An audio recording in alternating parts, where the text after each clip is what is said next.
Yeah, it was made into a terrible movie. That's No right. surprise. It was one of several attempts at a Paul Bettany. Yep. Oh, I got the Oreo Blast commercial again. Which one did you get? I just have the live in 5 minutes. Yeah, I'm not getting any commercial. Where's my taco pass?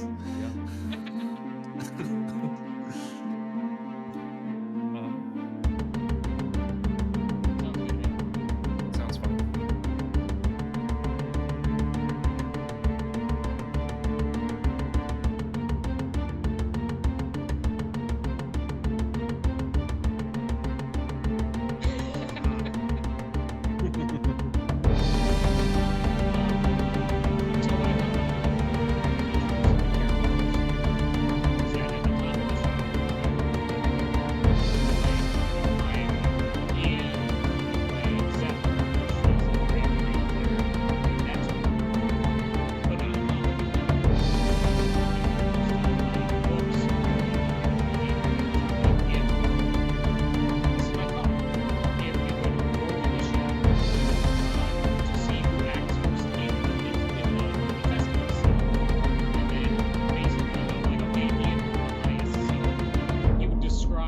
Zephyr is coming into the Midsummer Festival, or what she's like looking at, what's catching her eye, that sort of thing.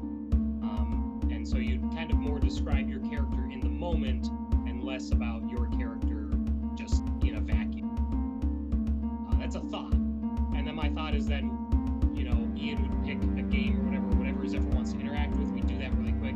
And then Ian would then look at who's next in the initiative order and find some way to pass the ball to them. Oh no, we're doing I like that. I like it. If we don't want to do that, that's fine. Like if most of you guys are like, no, like that we can just jump into it like a normal game. I hold no opinion.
for joining us tonight. Really excited to get back into D&D.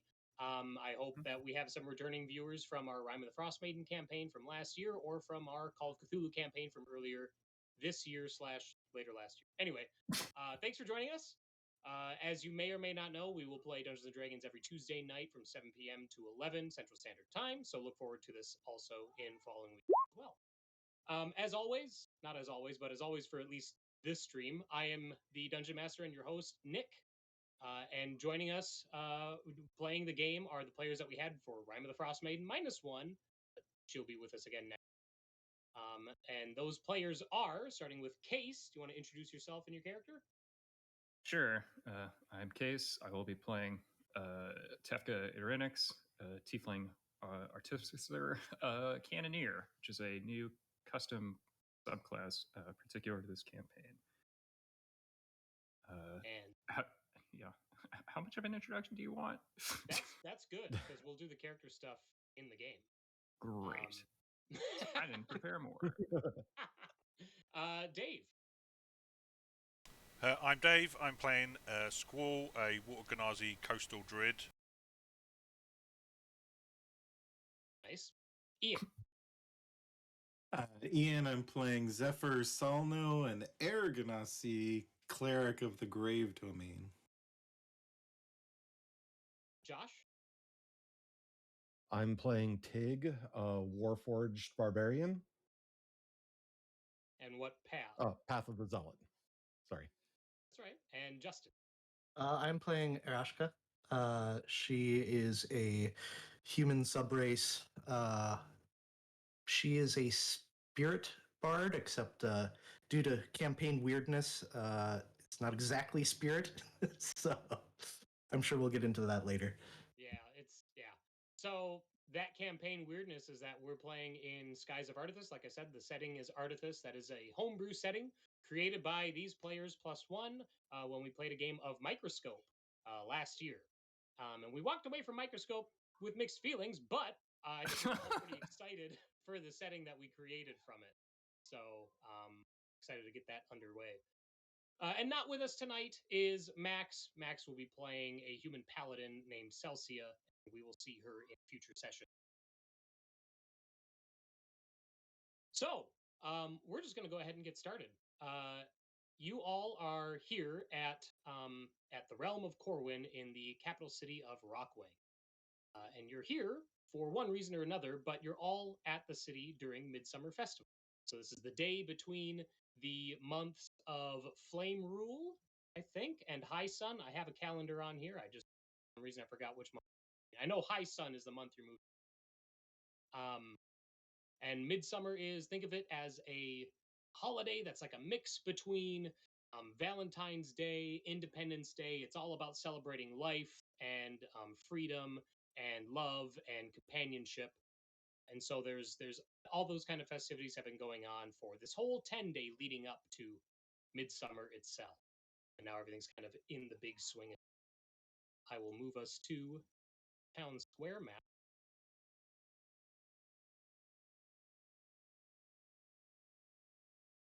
Oh. I put your characters kind of around the periphery of the map, but the city square of Rockwing is where all of the action is taking place. All right. I got a message saying that my audio sounds like it's a little low. How do I sound? Chat, if you can let me know in chat. I'll keep going until I hear. I've turned you up a bit. Okay. Yeah, so the city square in Rockwing is that is where most of the action is happening. There are tables set up, people are playing games, having contests. There's arm wrestling going on. There's people playing Three Dragon Ante and Dragon Chess and other games, betting and winning money. There's a stage where various performers go up and sing songs or tell tales, that sort of thing. And the big tables on the northern side are where they're prepping for an upcoming pie eating contest. So there's a lot to look forward to on this day of revelry. And to get us started, why don't we figure out what Tig is doing as he approaches? Tig is a about 6.5 foot tall Warforged, and they are currently wearing a kind of a sash across their waist and drinking a very potent smelling alcohol out of his stein, and just kind of wandering around and observing the festivities. Clearly not the most comfortable with everything going on, but seems to be at least very relaxed and at least trying to be jovial.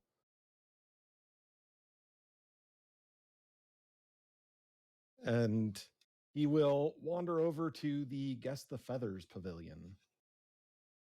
A young human woman sees Tig approach, and you get this moment where she kind of glances up at him, and you get the sense that she's not sure if he's interested in partaking or not. She looks a little intimidated, and she's like, "Oh, hi, sir.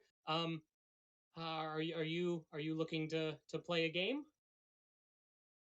I don't know. What's the game? And she's like, "Well, I have right, okay. All right, focus, Ashlyn. Okay, yes. So we have these hippogriffs here, and the game is that if you can guess how many feathers one of them has, then you can get a prize from the prize bag if you get it successful in 3 guesses or fewer." And so what that Maybe would later. okay, I would say what that would translate He to just in game terms is it would be an intelligence check, and you'd have 3 chances to make. And she's like, "Oh, well, bye. If you okay." yeah, he kind of disinterestedly wanders off, and let's see, trying to find who would be next. I think Irynyx. Hmm. Oh, That'd be Case. okay. Yeah, proceeding in initiative order. Okay, so Irynyx is very, very slightly hungover from previous night's festivities, because it was the end of her contract doing the theater pyrotechnics work for Celsius theater show. So she's kind of not sleeping it off or anything, but she has, found herself a seat waiting for the pie eating contest to set up, and is facing away towards the square, reclining and stretching her wings out behind her on the table, just kind of sunning herself, and has her goggles pulled up to alleviate some light sensitivity, maybe. But is not really looking to. I don't know. Maybe a little, with a little lack of self-consciousness. Not really thinking about how approachable or not she is appearing at the moment. Sure. There's activity and sounds all around Irynyx. But the most shrill would be the voice of a man over her shoulder who is trying desperately to get people to come and catch the pseudo dragon in a booth that he has behind him. And he's shouting, he's like, come, someone come and test your skills against this pseudo dragon. See if you can catch it in flight. And and that might be a little piercing and shrill to Irynyx right now, but he is trying with earnest. Has he mentioned a prize? Yeah, he mentioned the same thing that what Tig heard from Ashlyn down with Guess the Feathers, where you're allowed to get a random prize out of the festival prize bag.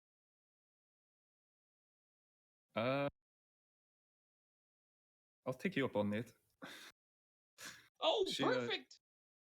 Kind of slouches over, leans her bag against the pie eating table, or contest table. Yeah. He's like, very good, okay. He's like, all right, so you're gonna go in the booth here with our pseudo dragon, and we're gonna blindfold you, and you gotta catch the thing before 20 seconds are up. Do you think you can do that, friend? Yeah.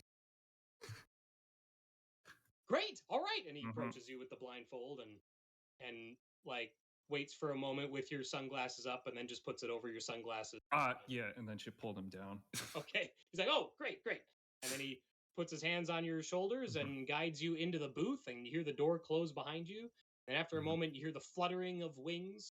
And I'm going to need wisdom perception checks. You're going to make them with disadvantage. You're going to make 3 of them. All right.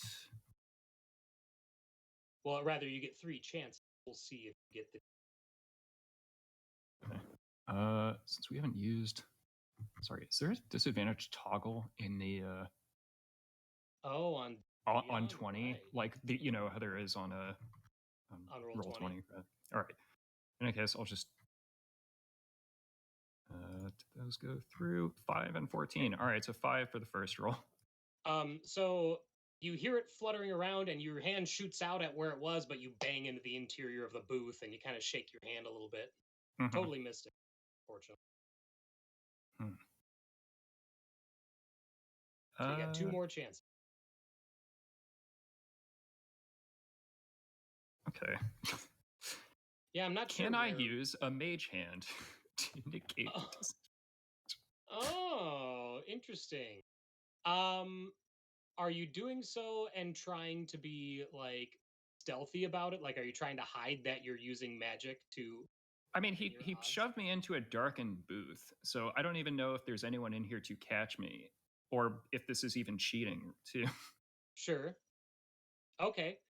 Yeah, why don't you do that? I'm gonna roll a perception check on him to see if he hears like spells going off Sure. inside his. Okay. But I'll let you do that. Narrate how you're using Mage Hand, and then if the narration fits, we can eliminate disadvantage.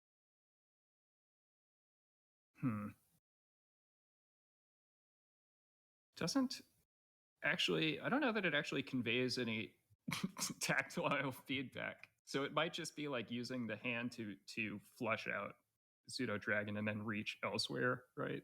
Sure. Yeah, I like that. Yeah, so just kind of run the mage hand over and then grab more towards where I hear it moving. Right. Okay, All right. that works for me. Oh. Clearly working. Yeah, still unable to do it. Catching the pseudo dragon's hard, even with the help of the mage hand. So you got 1 more check on you before your time's up. All right. There we go. So learn now, being able to calibrate your senses with where the mage hand is and what you're hearing, you're able to basically reach out and grab the thing's tail, and you hear a yelp from it as soon as you do that.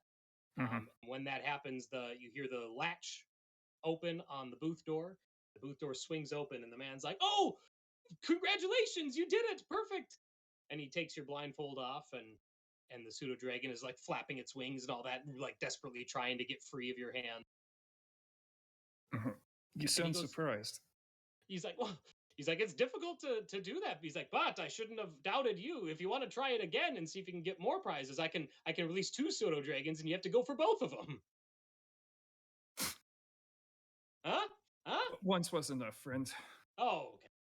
He's like, well, here you go, and he takes out a ticket and hands it to you. He's like, you just bring that ticket to Grubgut down there, and he points to a big ogre seated on the south side of the square next to a giant sack.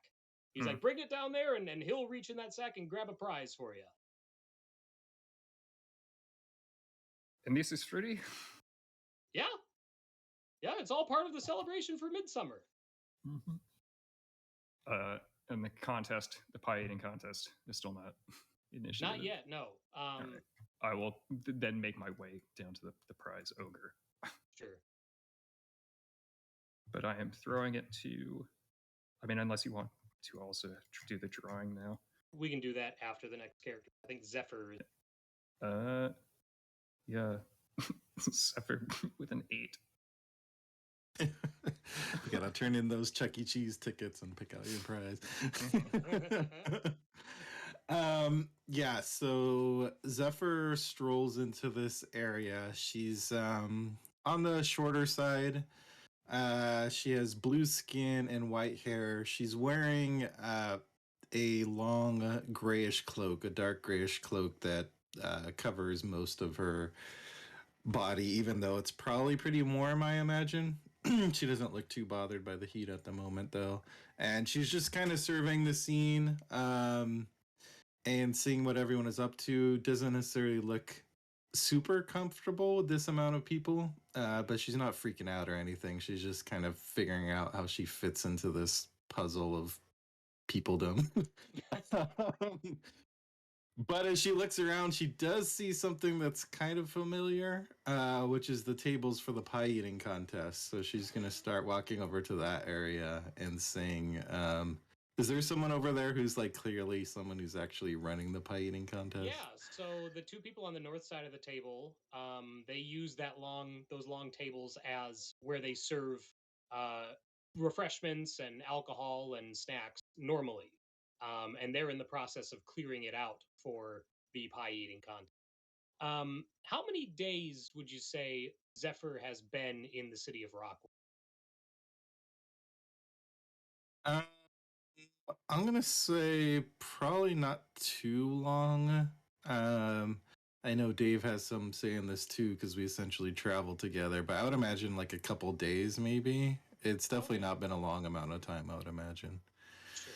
All right. Well, if you've been in Rockwing for a day or more, it's very likely that you recognize the establishments that these two represent, if not these two themselves, because they're kind of the ones who are in charge of setting up and running all of the Midsummer Festival for at least this part of the city. And one of them, she just goes by Gran, and she runs a bakery in Rockwing. And the other one is Radigan, and she runs a brewery. And they both are, Radigan is a dwarf and Gran is a human. And they're both very jolly and having fun running all this. And to an extent, they're kind of moving around like super busy, Sure. frazzled, but also enjoying it as well. And so then when you come up to the table, Gran's like, "Oh, hello, honey. Is there anything that I can get for you?" Hi, Gran. Is this what I think it is?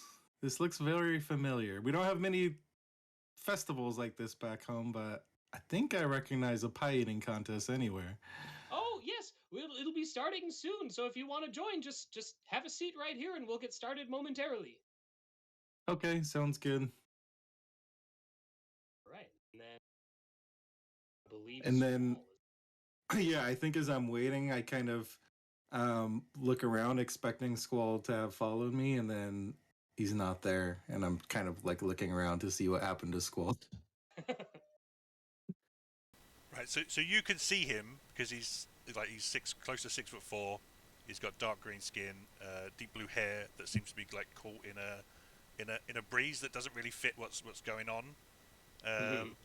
He walks over, like he keeps like snapping his eyes to Zephyr, but walks past the pie eating contest, but gives it like a wistful side glance and rubs his stomach, and then goes and sits down by the sort of wanders around the arm wrestling. Oh, sure. So there's 4 folks currently at the arm wrestling tables. There's a human and a dragonborn, and they're arm wrestling currently. And then there's a gnome and a leonin that aren't currently competing with one another. They're just kind of sitting there. And the gnome sees Squall approach. He looks up at Squall and he's like, "Oh, you want to test your strength, huh? You want to test your strength, youngin?" How old does this gnome look? He looks pretty old. He's got a gray beard. He's short. His face is very wrinkly. You're guessing that he is in his twilight. Yeah.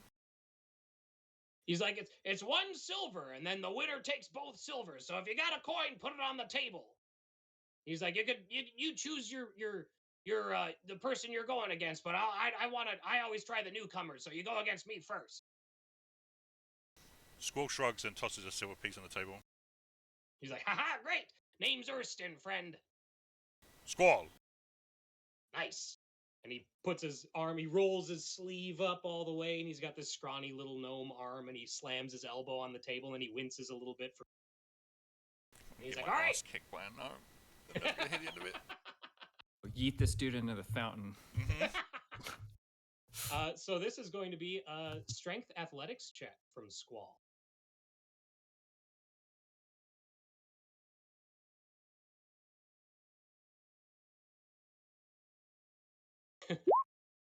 We're using. Oh Ah! Oof. Why? no. Is there anything First you one want? of the new campaign.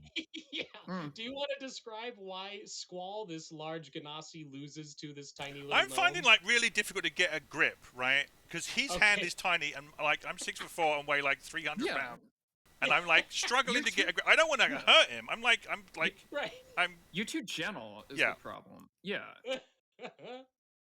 So yeah, you do that, and you're like, okay, well, how is as you're like, and he like mentally going, slams my arm down. I'm like, what?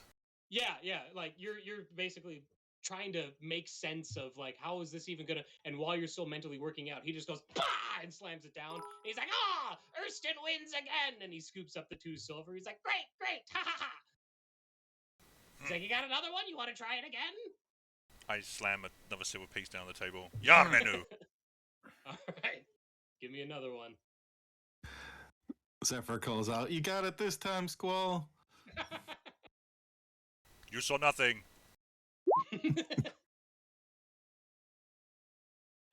This time, kind of more expecting the fervor with which this gnome approached the arm wrestling contest, you're able to counter and bring his hand down quite easily, actually. And he's like, "Oh, well, I guess it was just beginner's luck then, huh? Good job, Squall. You're a good one." Thank you. And then who's next? Next would be Aerashka, Aerashka. last character.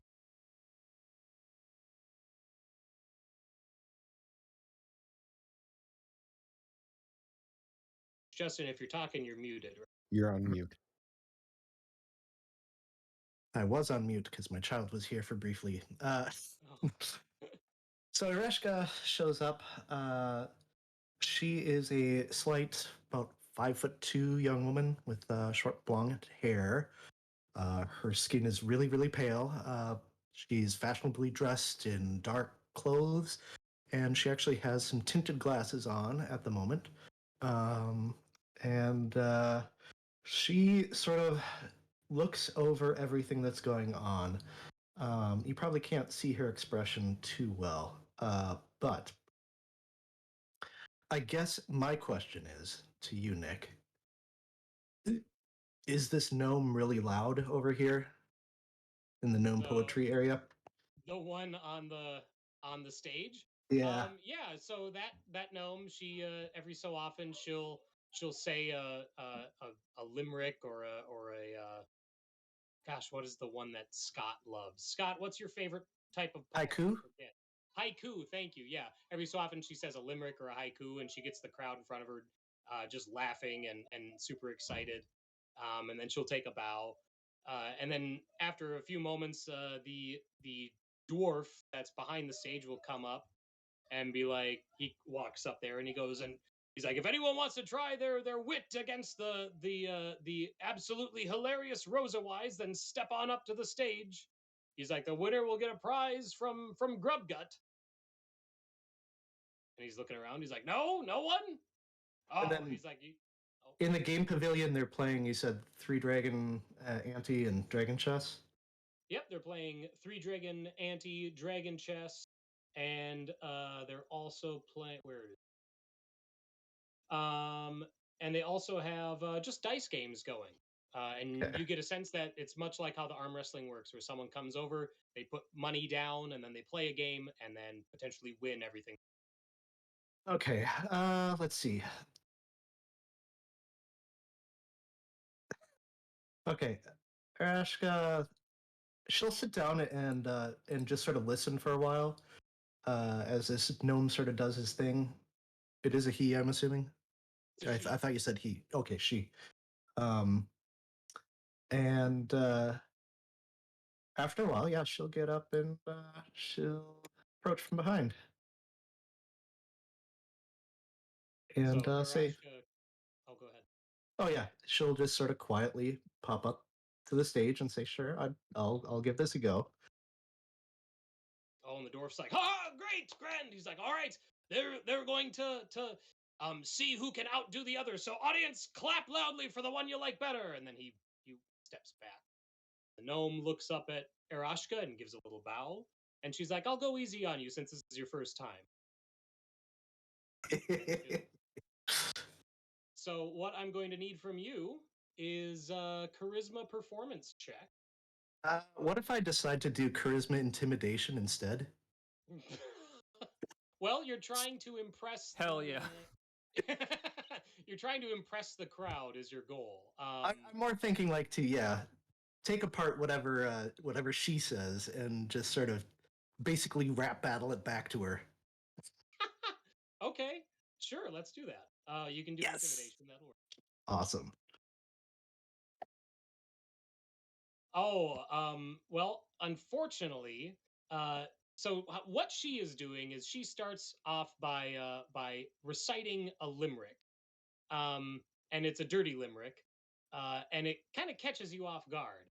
And she goes, "There once was a man from Caradoon whose farts could be heard on the moon. They burst from his when you'd least expect them. They burst from his rectum with the force of a raging typhoon." And the crowd just goes nuts and laughs. And you, unfortunately, your score didn't quite get it. So how does Aerashka respond to that?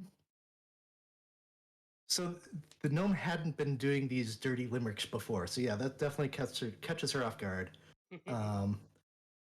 Oh, Scott wants me to do a haiku rap battle. Go for it. We're not playing L5R. Oh boy, that would mean I'd have to write out a quick haiku. 7. But yeah, okay. So she actually, rather than she sort of falters on her intimidation. She tries to do a joke that's more insulting, sort of to the gnome, but it just sort of falls flat because she just really wasn't expecting. The that. audience doesn't respond to that joke, but Squall finds it hilarious and does like this booming voice across the top of the. Nice. All right. Well, why don't you give me another check and we'll see. Oh, okay. I was actually going to try to figure out a haiku, but I'll just roll because I'm bad at thinking of haikus. If you go ahead and write, well, okay, you bought yourself some more time, so. So despite your best attempts the second time around, or with the first attempt to kind of throw the gnome's words back at her, the crowd is quiet except for Squall in the back, this booming laughter from the arm wrestling area. And then following that, the gnome just kind of looks up at Aerashka and she's like, "It's okay, honey, stage fright's it's a normal thing. You'll get over it." And then she looks out to the crowd and she delivers her second limerick, which is, "Said the cleric as the fighter withdrew, dear, this must be our final adieu. For the monk is quite thicker and slicker and quicker and 5 inches longer than you." And the crowd just goes nuts and is laughing hilariously, and they're spilling ale as they're rolling about. And she kind of looks up at Aerashka with her eyebrow up and like waiting, just tapping her foot, waiting to see what Aerashka has in store.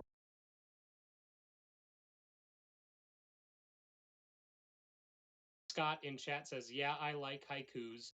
Thank you for remembering haiku rap battle." And then he followed up saying, "That itself was a haiku." No one cares, Scott.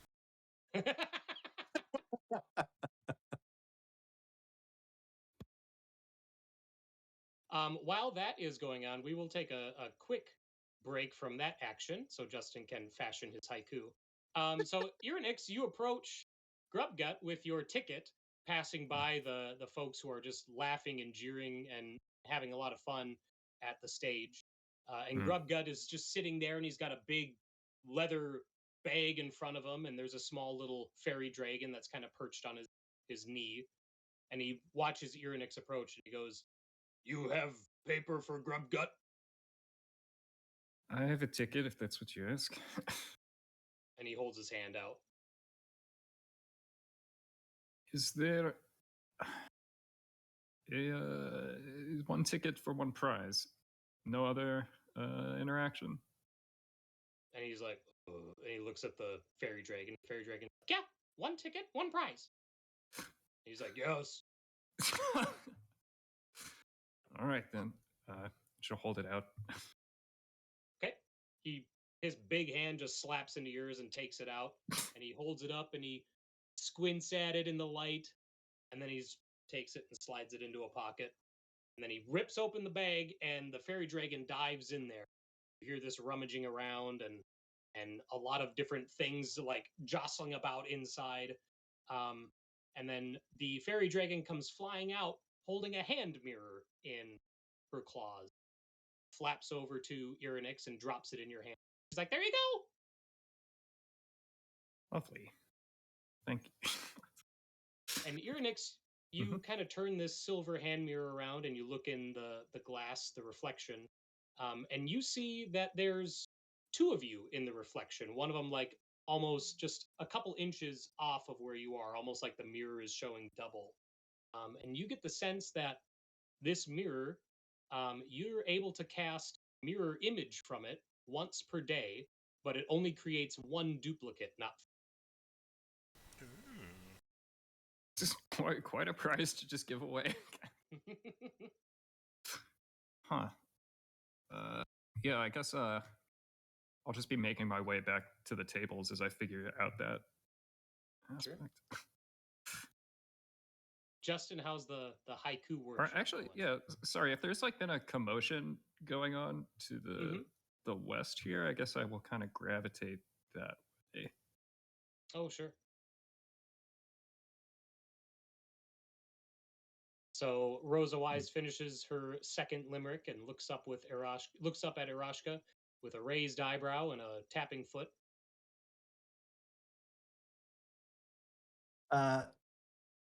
Gnomes who just insults are droll, lowbrow, simplistic, should take art quite earnestly.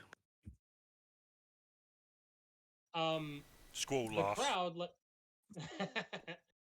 the crowd kind of looks at one another with like, huh? What?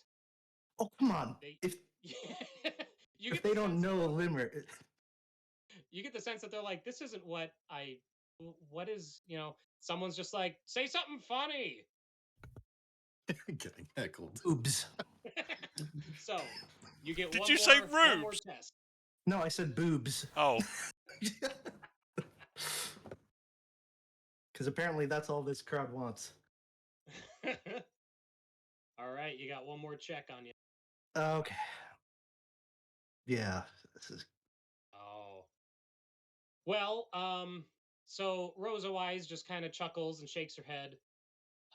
And then she jumps into her third limerick, and she goes, "There once was a man named Sweeney who spilled some gin on his weenie. Just to be couth, he added vermouth and slipped his date a martini." And everyone just starts laughing and just totally uproarious. boo! And then there's this moment where it all kind of dies down, and everyone just turns to look at Aerashka. Aerashka just leaves. Oh, you made Dave almost spit his drink.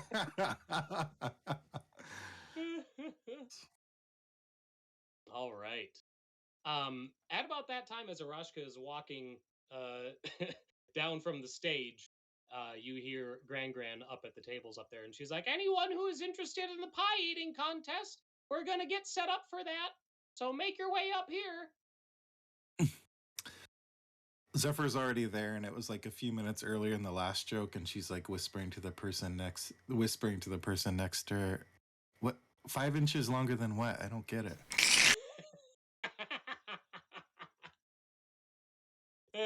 I guess it would be this person right here. The big Leonin. Yeah. Yeah. He just looks down at Zephyr and he just pats her shoulder and he's like, ask your mom. And then he turns around and goes to the table behind him. All right. So let's see who we've got. So everyone who is interested in participating in the pie eating contest, make your way up to the tables there. And in addition to you all, the Leonin who just spoke to Zephyr turns around and sits down and is ready to go. The human next to him is also looking excited. And then we've got a tiefling and a dwarf also making their way up. Tig's sitting there completely oblivious to the fact that the contest is forming around him.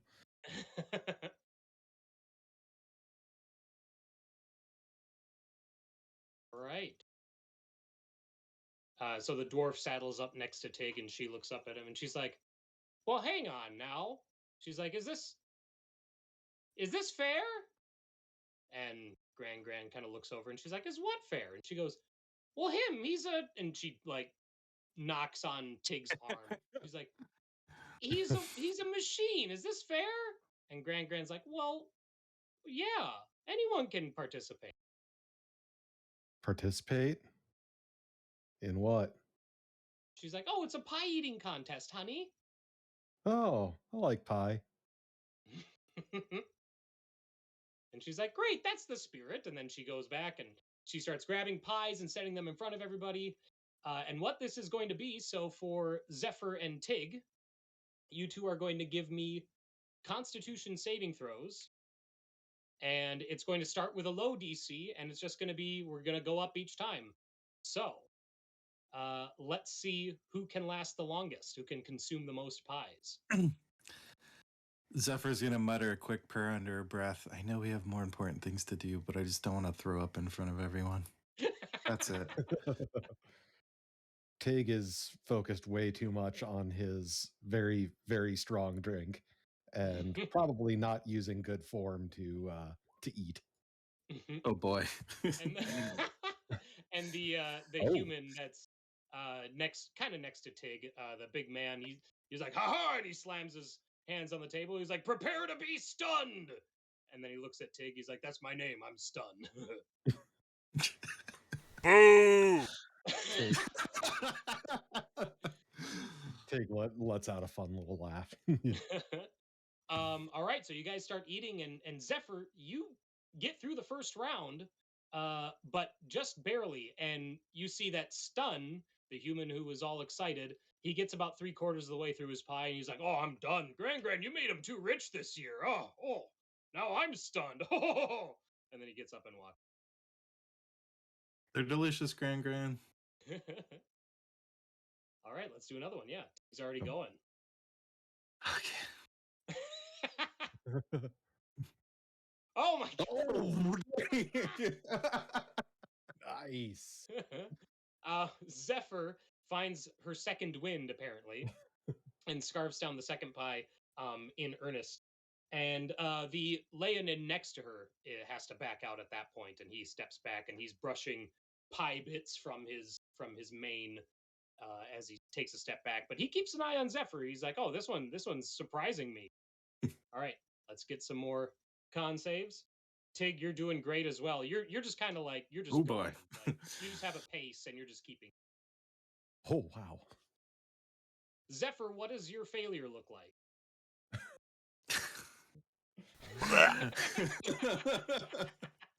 I think she. You've seen Stand By Me, right? I think she did really well in the second one because she just kind of powered through it, but now it's all actually coming to a head. So she's just making it through the third pie and doesn't get very far and just pushes it away, and is gonna head on over to Squall, sit next to Squall, Sure. and look very uneasy and ill. This dwarf barely gets through, or she's very close to finishing her third, but she can't do it, and she ends up having to shamble backward. All right, Tig, last one.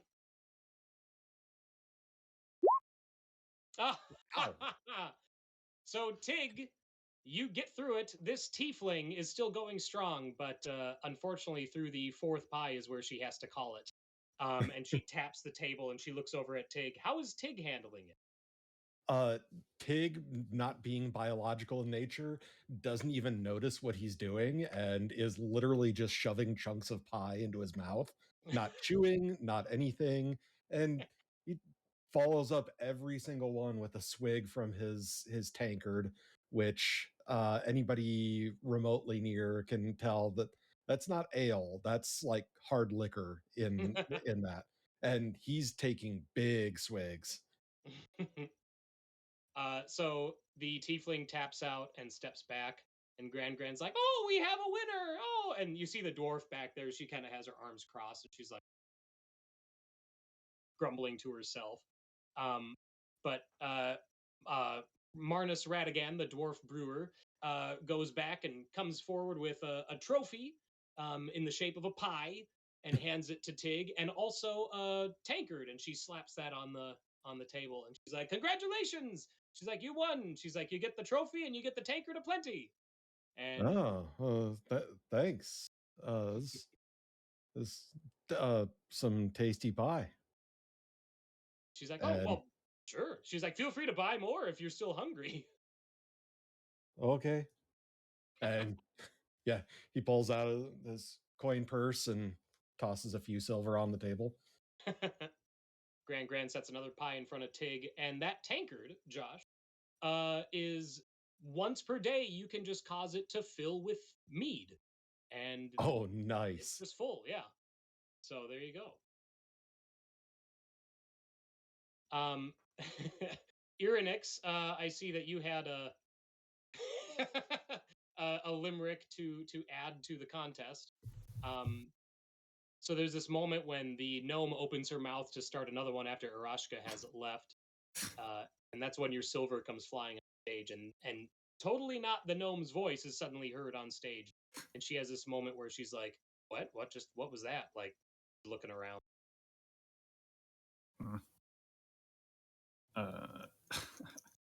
I don't know. Do you want me to read it? I mean, I just posted it on the chat. If you want, yeah, sure. Yeah, all right. Yeah, so from the coin in like a tinny speaker voice, I guess you hear, I saw an old gnome once on stage. Her humor slew like the phage. Her verses were trite, o'erloaded with spite, and scolded a girl 1/10 her age. And the gnome has this moment where she's like, what? And the few people who are still listening after everybody kind of moved to the pie eating contest, they just start laughing.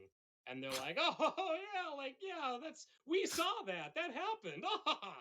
And she's just like, she takes an awkward bow around it. I don't know. She looked up, I guess, once Irynyx heard the speaker go off, then she would just make eye contact, but go back to analyzing her prize. So after the pie eating contest finishes, Gran and Marnus Radigan, they start selling refreshments and alcohol again. And everything kind of gets back to the rhythm that it was before, where people are going about and checking out the different games. So if there's a game or an activity that anyone here wants to try, call it out. So there's arm wrestling, there's the games of chance, and then anything written in green gives you a chance to win a prize from Grubgut's bag of prizes. And anything written in red gives you a chance to coin. I'm just gonna say to Squall, since he's next to me, I don't think eating pie under command is the best way to eat pie. I have to say, just takes all the fun out of it. It's still pie at the end of the day. That's my sister said the worst sin in life is passing up pie. So, guess I couldn't pass it up. Hey, I have an idea. Do you want to arm wrestle? I've never done it before. Yes. Okay, we'll push the people over who are at that table to make room. What was it? This a strength check? It's a strength athletics check between the two of you. Yeah, That should go great.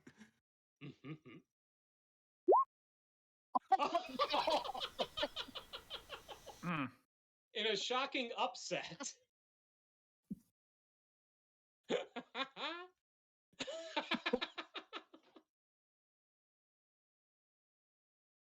So I don't know who to give this to. Should I give it to Ian to describe or Dave? Like, whoever has an idea for what this looks like, go ahead. What happened there, Dave? Yeah, so I guess I'm doing the same thing again. Like, he's not used to like the size difference, I guess. He clearly looks stronger, but obviously today it's not his day. I think so. They're cleaning up the pie, and like while we're like adjusting our grip and like holding onto the table, like like someone just walks past with these like half finished pies, and Squall's like, and then you strike.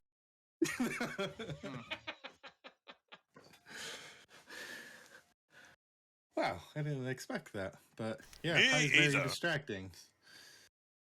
Do you want me to get you one? You look like No. you really want a pie, but No, Sure? no. you sure? I'm gonna go over to Grand and try to get a pie. Oh, sure. She'll happily sell you one. Yeah. Yeah. Is the contest over? Who are you asking? No, it's a Grand, I guess. Oh yeah, and she's like, yeah, the pie eating contest is finished. Damn.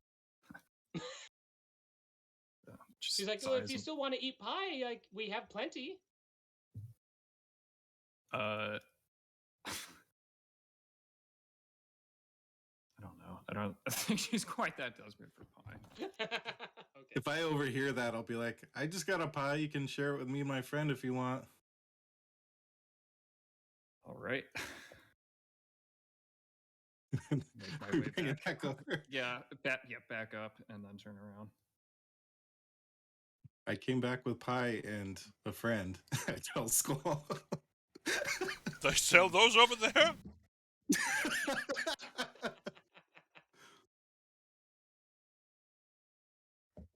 Tig's going to be switching back and forth between his tankard that he had with him and the new mead-filled one, and go wander over to play some Three Dragon Ante.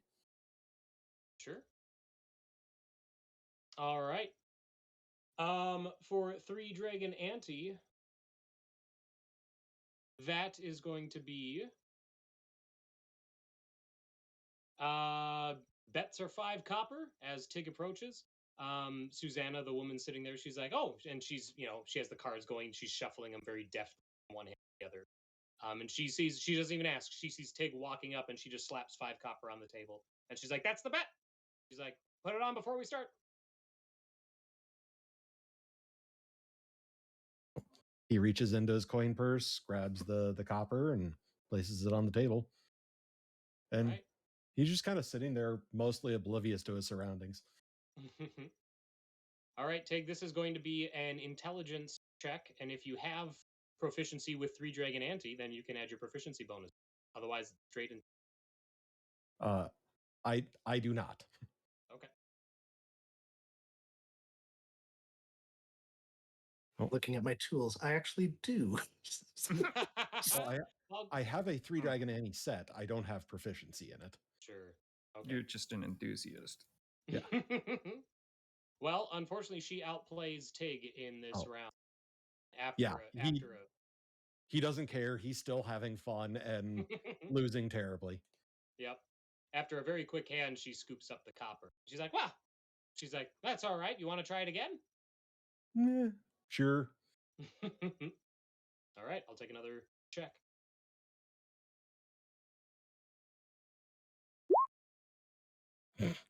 This time the cards seem like they're being dealt out and moved lightning fast, Tig. And we're not sure if that's normal or if that's the alcohol setting in or what exactly is going on, but 6 1, half over the other.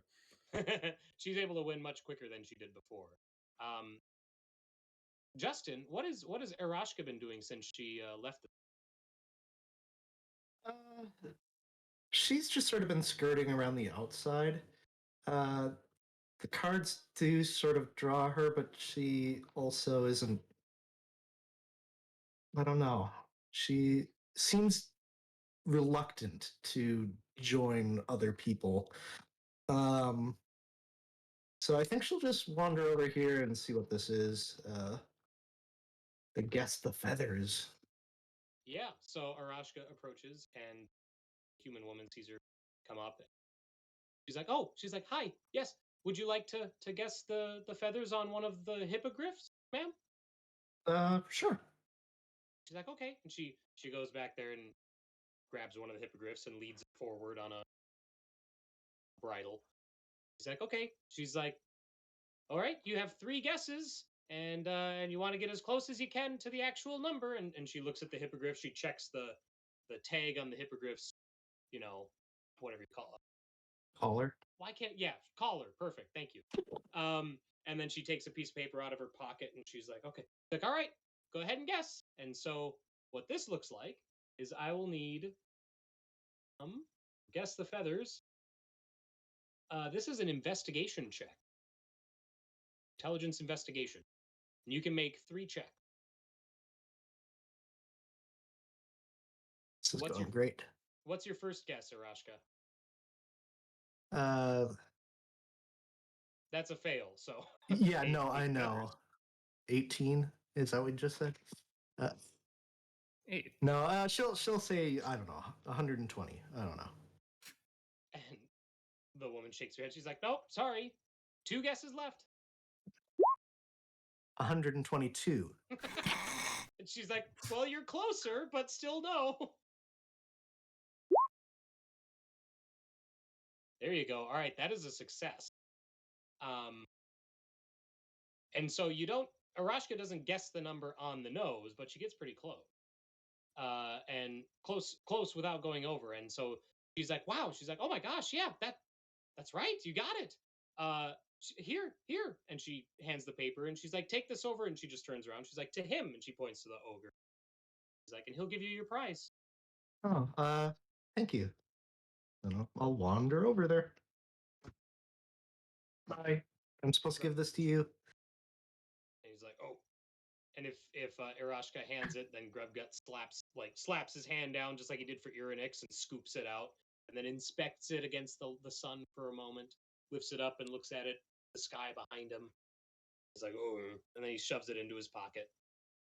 And then the fairy dragon flies into his big leather bag and pulls out, after rummaging through it quite a bit, a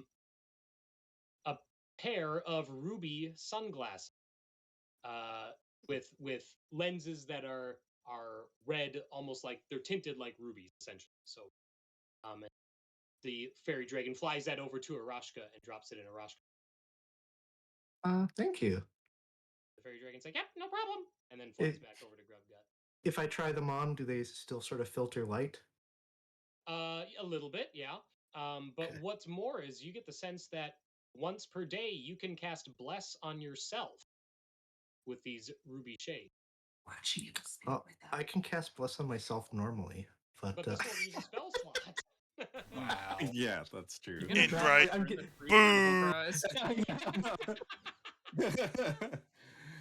well, cool. Anyways, Mhm. I've got stylish glasses now. I think that's the more important thing. Mhm. So, Exactly. And Aerashka, after that, finishes up. Aerashka turns away from Grubgut, and you guys are sharing in the pie up by the pie eating contest tables and enjoying that and getting to know one another a little bit.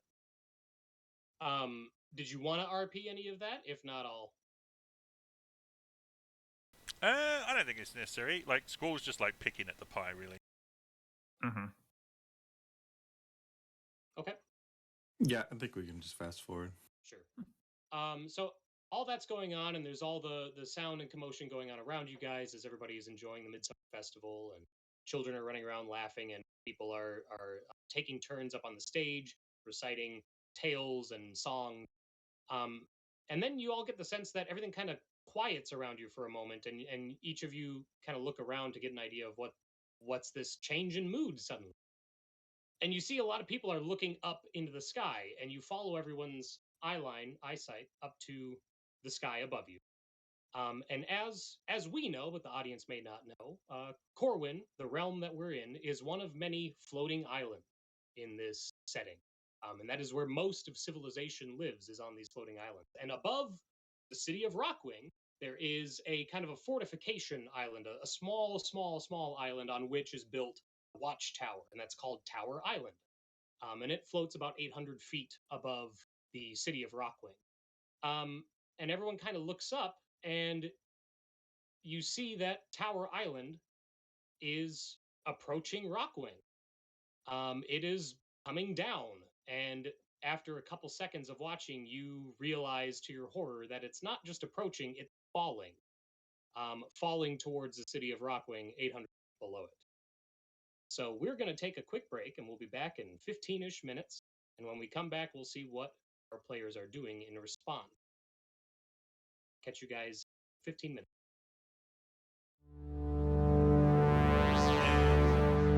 Great. All right.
Thanks for hanging out.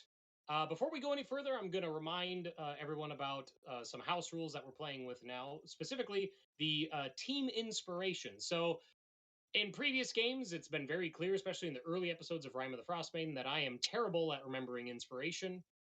That has also continued through the first part of this session. So my fix to that, and we'll see if this sticks, is to do team inspiration. So the idea is that there's a pool of inspiration that the players can all pull from whenever they need to.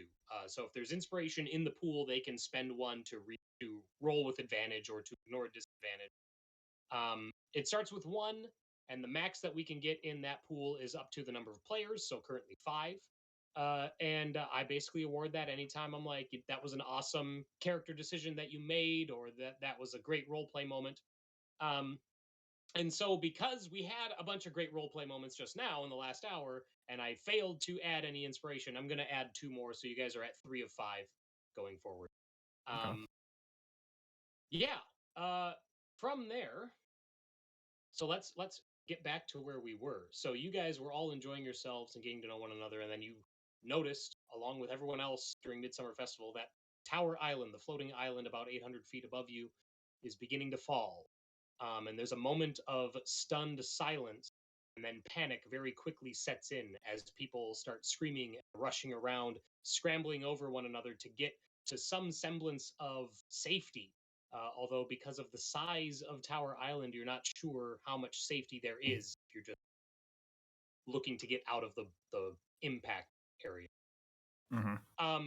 While during all of Midsummer, I forgot to mention him earlier, but King Summershield, the Leonin King of Corwynn, has been present. He's been off by himself on the very north side of the map with his retinue of guards and a couple of royal advisors. He's been seated, nice chair underneath, an colorful awning with the colors of Corwynn on it. And once he realizes that all of this is going on, the Leonin leaps up from his seat, rushes out, looks up in the sky. The guards kind of flank him the whole time and keep near him. And then he immediately starts to assist the people nearest him, which would be the people that are running the pie eating contest and the refreshments and all that. So Gran and Radigan. And he starts, they're trying to collect things, and he's grabbing them and being like, no, you have, let's move, let's get out of here, let's find safety. And we're going to start with you all, once again, rolling initiative, determine the order in which you are reacting to. Oh boy.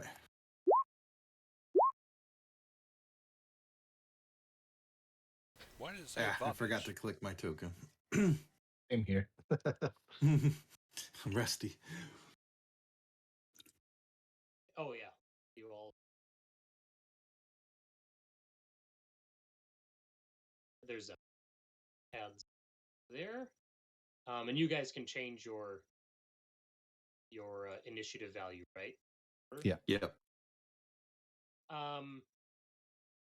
Also, chat, as a quick reminder, you are currently earning experience points from watching, and you can spend those experience points on various rewards. You can do things like bless a PC, where for one test, because of the timing is weird, for a test of the player's choosing before the end of the session, they can spend the blessing that you gave them, roll a d4, and add it to a check of their choice. You can also grant a PC a healing surge, where they roll one of their hit dice, add their con mods to it, and regain that many lost hit points. And you can do a mass bless, where you bless the entire party all at once, and you get one for free. So it normally costs, bless is like 1,000 points, I think, each, but it's 5,000 to do the whole party. All right, so we got our turn order, and Aerashka, you're up first. How does Aerashka react to this as people are scrambling all around her? Well, so she just got her glasses.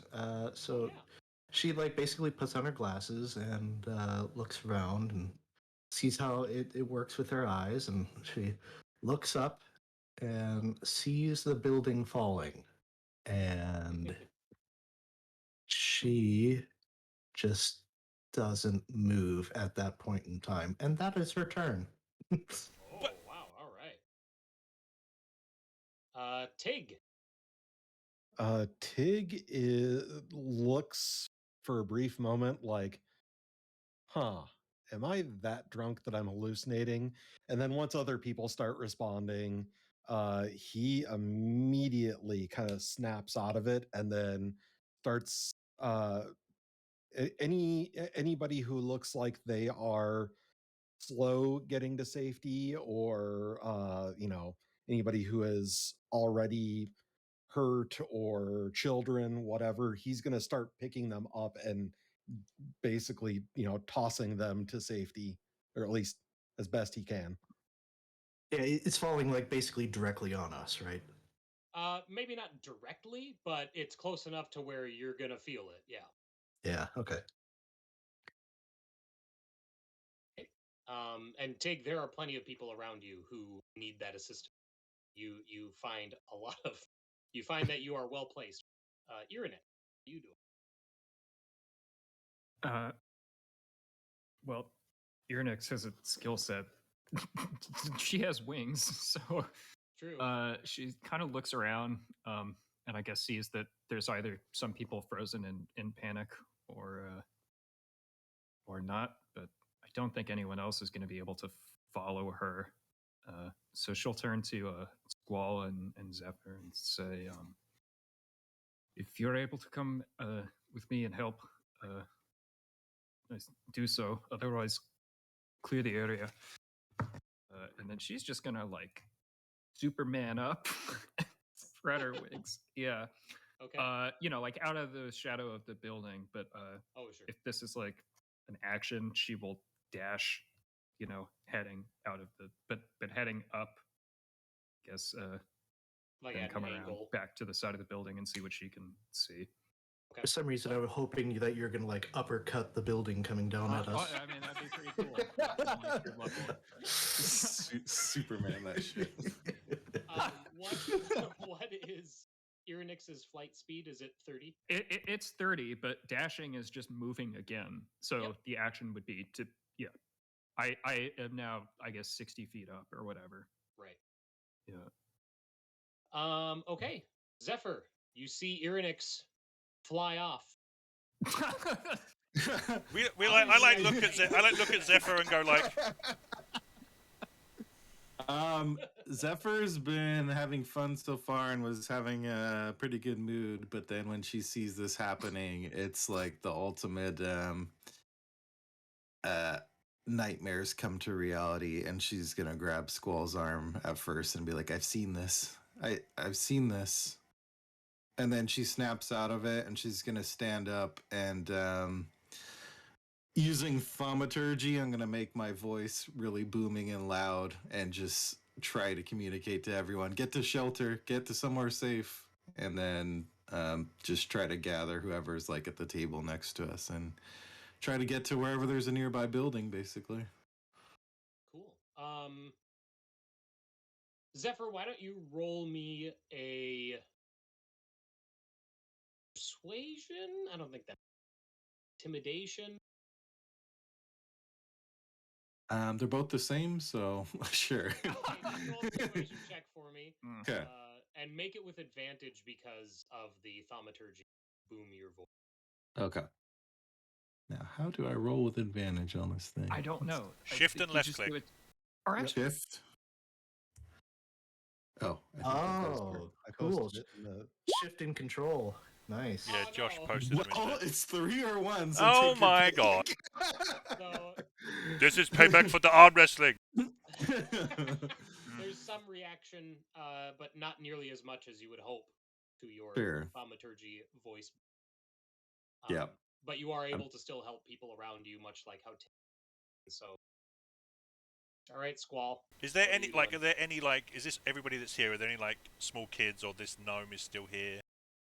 I mean, the gnome is there for sure. He's next to you. There are kids, but you see, for the most part, they are being corralled by the adults nearest them. All right, okay.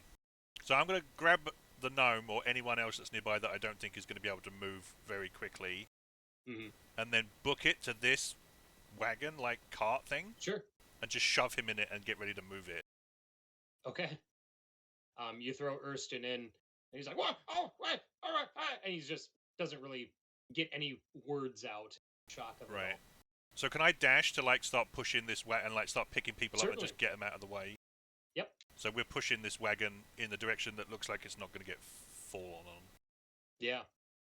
All right. Well, thanks to your guys' actions, you're able to clear a lot of the people out by prioritizing the folks in the area who are having trouble. Tig said, Aerashka, unfortunately, is stunned in a moment of shock.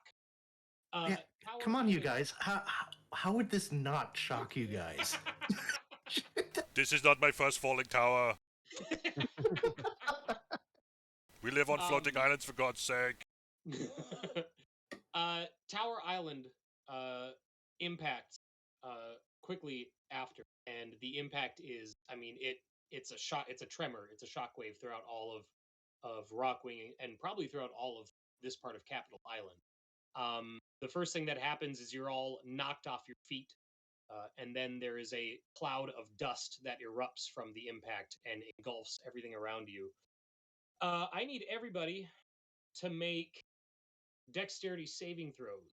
Sorry, was anyone falling? Like, didn't like at the risk of evoking some PTSD? But like, are we seeing people jump from the tower or anything, or it's just from the tower itself? That's yeah. falling? No, you haven't seen anything like. Huh. Okay. But a dex save. All right. And yeah, dex. Irynyx, you can make that with advantage. You are pretty largely removed from the zone of. Oh well. Okay, that helped.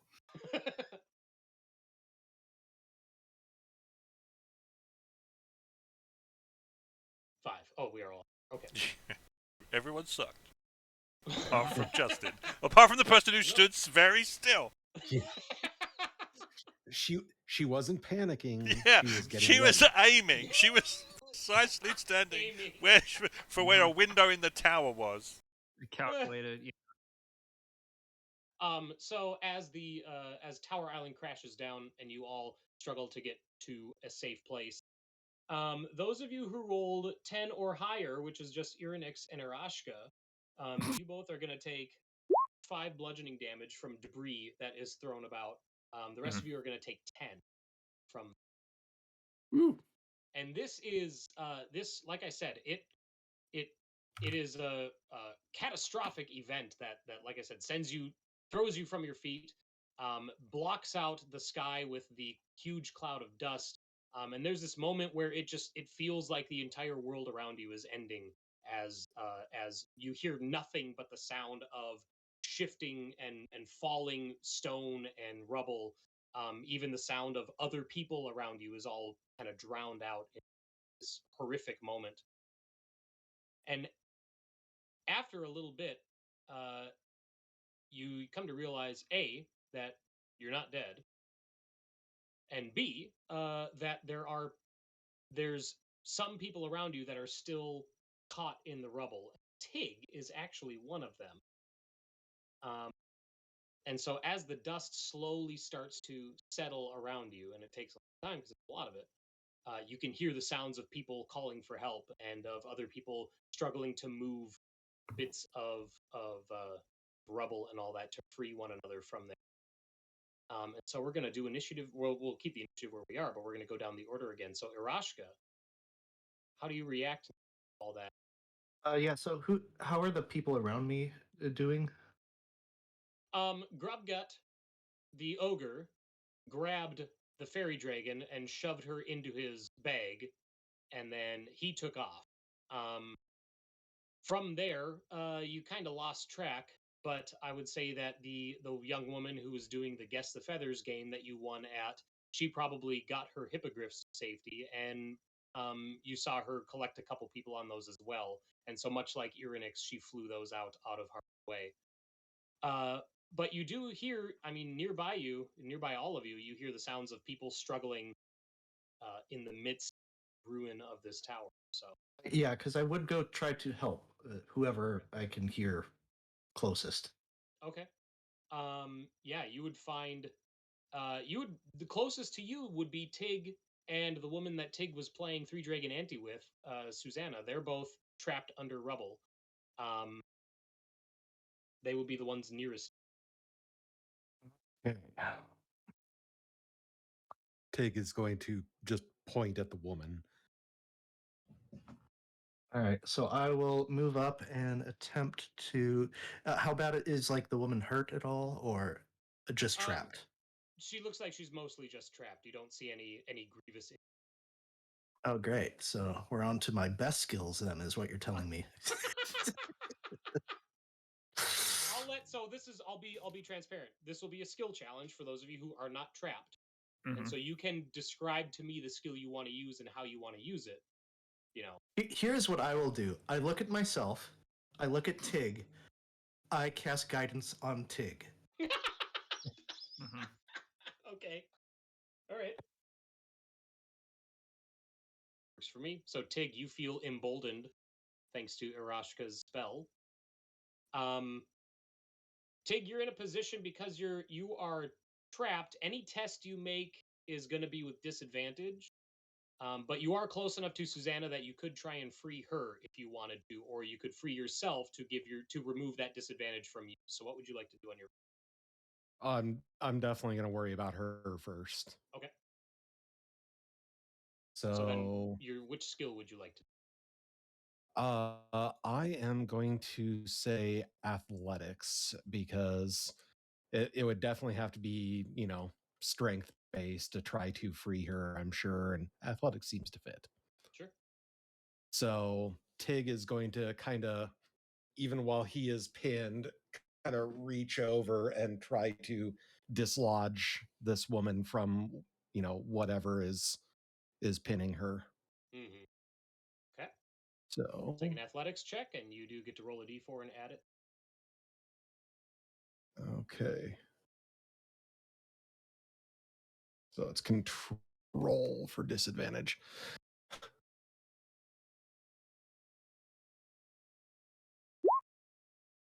Okay, Nice. 15. Plus D4. Unless it's in there. Oh, yeah, D4. Thank you. Oh, Nice. thank Yay. you. 19. Thanks to Aerashka's assistance and your own insistence, you are able to move enough rubble so that Susanna's scramble get her. You are still trapped though, unfortunately.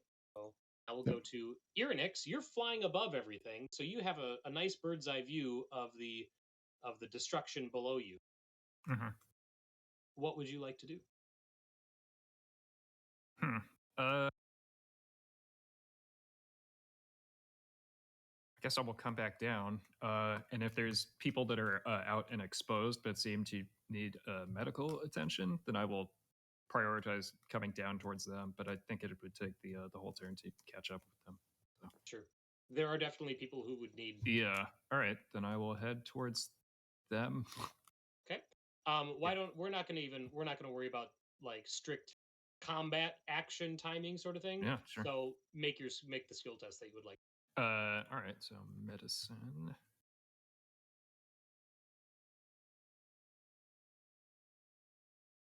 All right. Zephyr.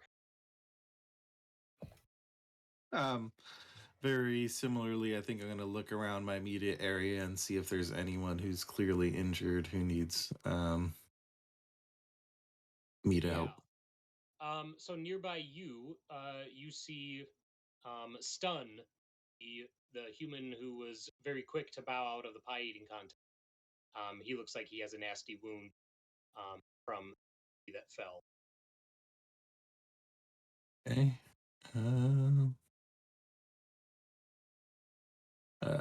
22. Nice.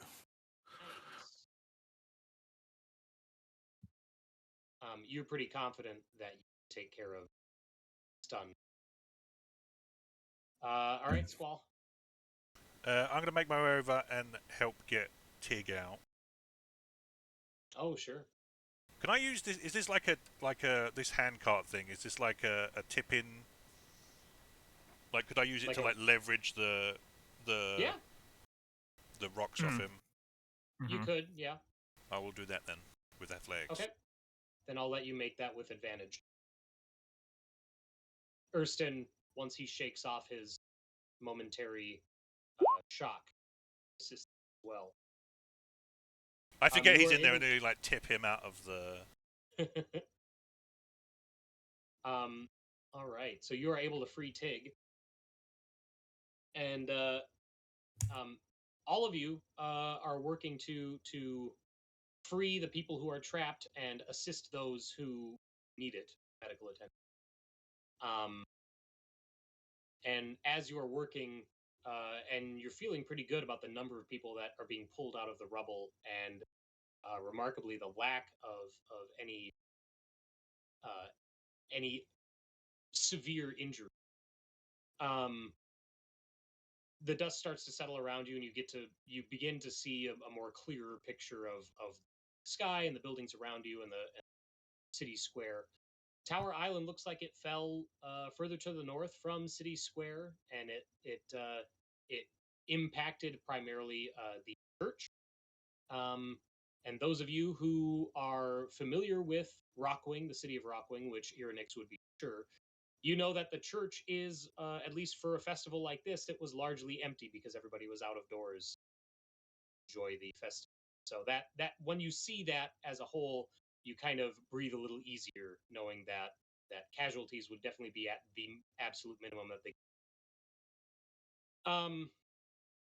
From there, yeah, the rubble of Tower Island is kind of laying this corpse of this building is laying across the cathedral, and you still see some semblance of the original structure of this fortress. But Irynyx, case you did ask earlier if you saw anybody like fleeing the island as it fell, and you didn't, and that kind of strikes Irynyx as a weird thing. Like she would have expected, for sure that Tower Island itself would have been occupied. It was a stronghold, so there would have been a garrison of soldiers and stuff there. And not only that, it had a ley bridge. And the ley bridges are artificial ley lines that they don't hold up all the islands, but they hold up the smaller ones for sure. The kind of the secondary islands. So you're thinking that maybe something happened with the ley bridge, but you don't know why there wouldn't be people there. And then after a few moments, or after a little while, I should say, as you all are working to kind of clear this out, King Summershield, the Leonin, is also moving around. You see him commanding his guards and moving them and directing them and all that. But the whole time he's doing that, like they're asking questions about where should we bring these people? We have these other people who need triage. Like where should we bring these to? And he's definitely distracted. He keeps looking at the tower and not really directing his guards very well. He's kind of like you see the gears turning in his head, so to speak, as he considers this Tower Island, and it's just he keeps shaking his head, and then he'll give an answer to one of his guards. And what are you guys doing now that everyone who is trapped has been removed? Those who have been injured have been tending to them as well. It's probably a good hour afterwards. Mm-hmm.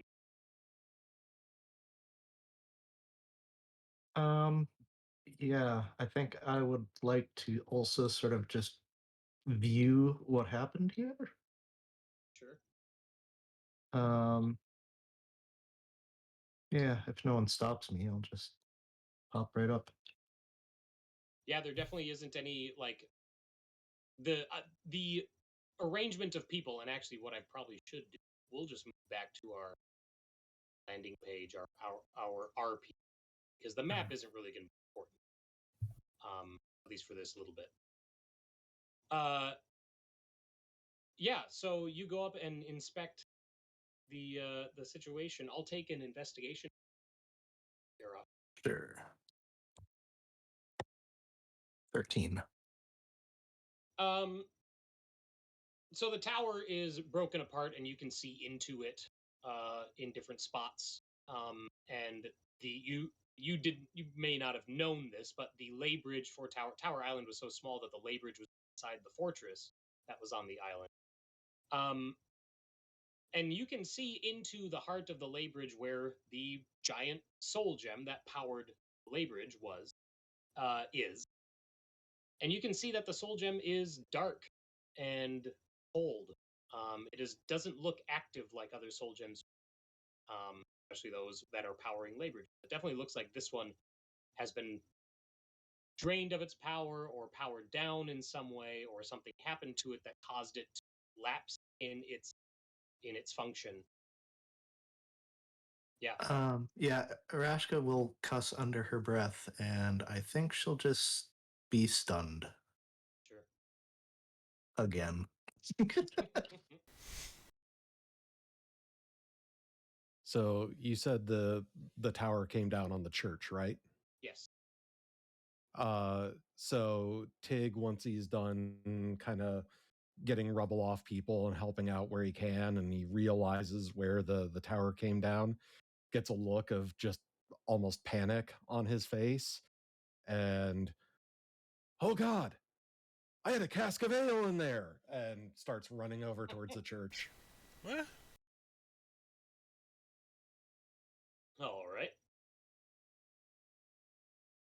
As Tig rushes by, King Summershield kind of gets shaken from his moment of inner thought. He watches as Tig runs forward. He's like, and he looks over at his guards and he shouts to some of the guards, points to and he sends them to investigate the tower, so that they Could I fly after them? I suppose. certainly. Yeah. Mhm. So a trio of guards start climbing into the rubble to investigate the interior, and Irynyx, you follow behind. Mhm. Are you watching them, or are you just trying to get your I'm own? heading towards the lay bridge. Oh, sure. I guess. Yeah. Okay. That would be my focus. All right. I'll take an investigation check for you as well. All right. Oof. You know, I'm going to burn an inspo on that. Nice. We're down to 2. Wow, There you go. totally worth it. Go ahead, join the club of 13. So you would know that lay bridges have a big soul gem that powers the whole thing. But clerics who collect the souls of the deceased with their own smaller soul gems bring those filled gems to the lay bridge, and basically, for lack of a better word, install them into the big machine that powers the lay bridge. And so there's like this part of a whole cleric of the divine engine right is that they have this sort of routine that they bring their soul gems in, they power up the lay bridge, or they add them to the lay bridge rather, and then they would take the drained ones out. So you know that there's but always it is a mechanism. Yeah, it's Okay. It's powered by magic, but it is a machine. Yeah. Then I that would be the direction that I had. Right. I maybe specifically, but yeah. Sure. Thanks. Well, so you know that there's always a large collection of smaller soul gems in and around, a lay bridge, just from a matter of how they function. But you find something that you've never seen before. So a soul gem, when it's empty, it's white or it's clouded, and when it has souls in it, when it's holding souls, it's blue. But of the smaller soul gems that are scattered around the lay bridge, you find a couple that have a very faint green flicker to it. And you've never seen a soul stone that has a green color. How And large this are is- these? Hold it in your hand. Okay. And these have escaped the notice of the guards who rushed in. They haven't even gone to the room with the labor. They're still poking around the other rooms of the fortress.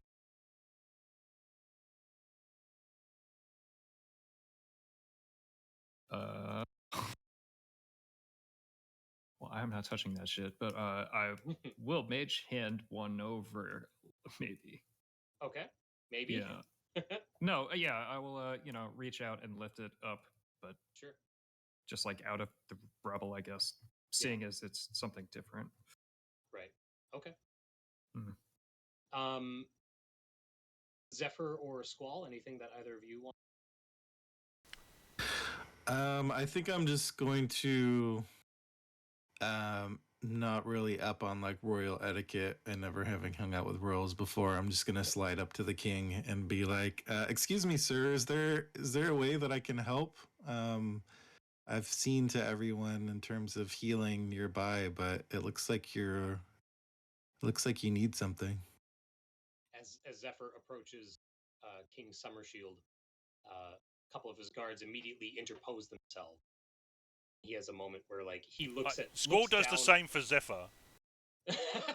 Nice. The king has a moment where he looks down at Zephyr, kind of takes note of her size, and then pushes his guards off. He's like, unless you can provide any insight as to what caused this, it's like I'm still trying to make sense of the situation myself. I don't know yet, but I can check. And she'll head over to that area. And he's like, well, excuse me, miss. Yes, Zephyr. He goes, Zephyr, of course. The lay bridges are delicate machines.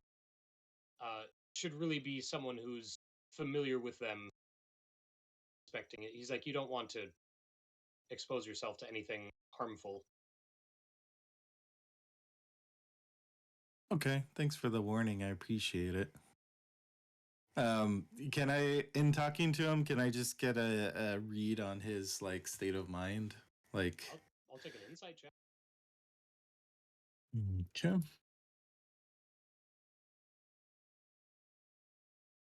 That's just a 10.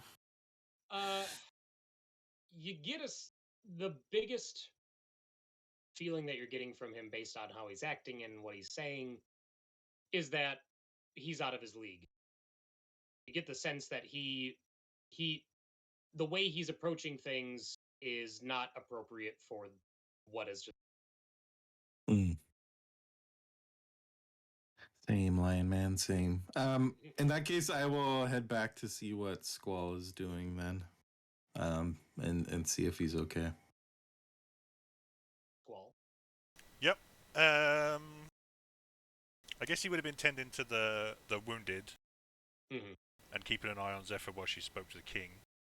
I guess I'll start picking through head over to the ruined tower and start picking through when I heard the king say that it would be in there.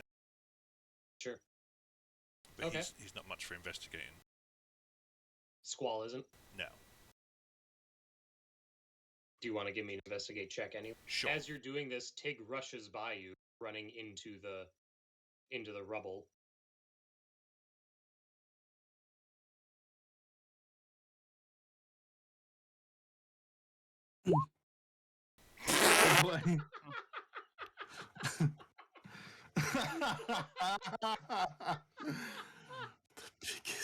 What the actual fuck? This is on you, Nick. Let's be honest. As Squall is looking, Zephyr's like over his shoulder, like, Squall, do you know anything about lay bridges? Where's the pie lady? Squall's like, there was pie? Grand's safe. I checked on her first. She's fine. Who is Gran? The pie lady. Oh. Nick, have the guards that, also went in the same direction as me, is there a way that I can get some space from them? Or like out break line of sight, maybe? Oh, easily, yeah. When you're inside the ruin like this, it's pretty easy to find a space that's separated. Well, I'm gonna open my infused bag of holding and see if I can use the hand, without touching the green ones, move them into the bag of holding. Okay. Yeah, there's two of them. You take both of them? There's just two of them? Were they at different ends of the room, or were they adjacent or anything? They're close enough to where you could get them both. I'll just take one, and I'll take one of the dead, drained normal ones too. Okay. Right. While you're doing that, you would probably see, you would cross paths with Aerashka, who is also investigating.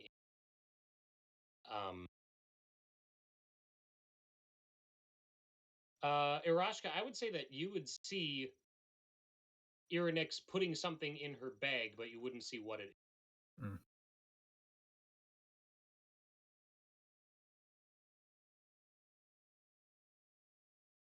If you wanted to run with that at all, Justin. You're muted. You're muted. Sorry, bud. Sorry, child again. Do I want to run with it? I don't think she cares right now. Okay. Well, actually, no, she does. Did you find anything interesting? She's still sort of, well, I guess she's wearing shades, so you can't 100% tell what her eyes look like, but she seems I confounded. think when the big dust cloud went up, Irynyx raised her goggles again too. Actually, so might both not be making direct eye contact. Actually, it's something I've never seen before.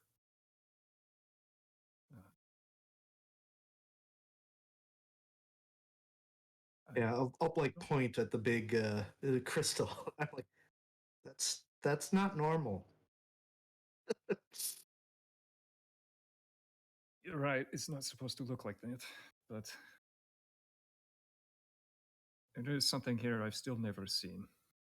What's that?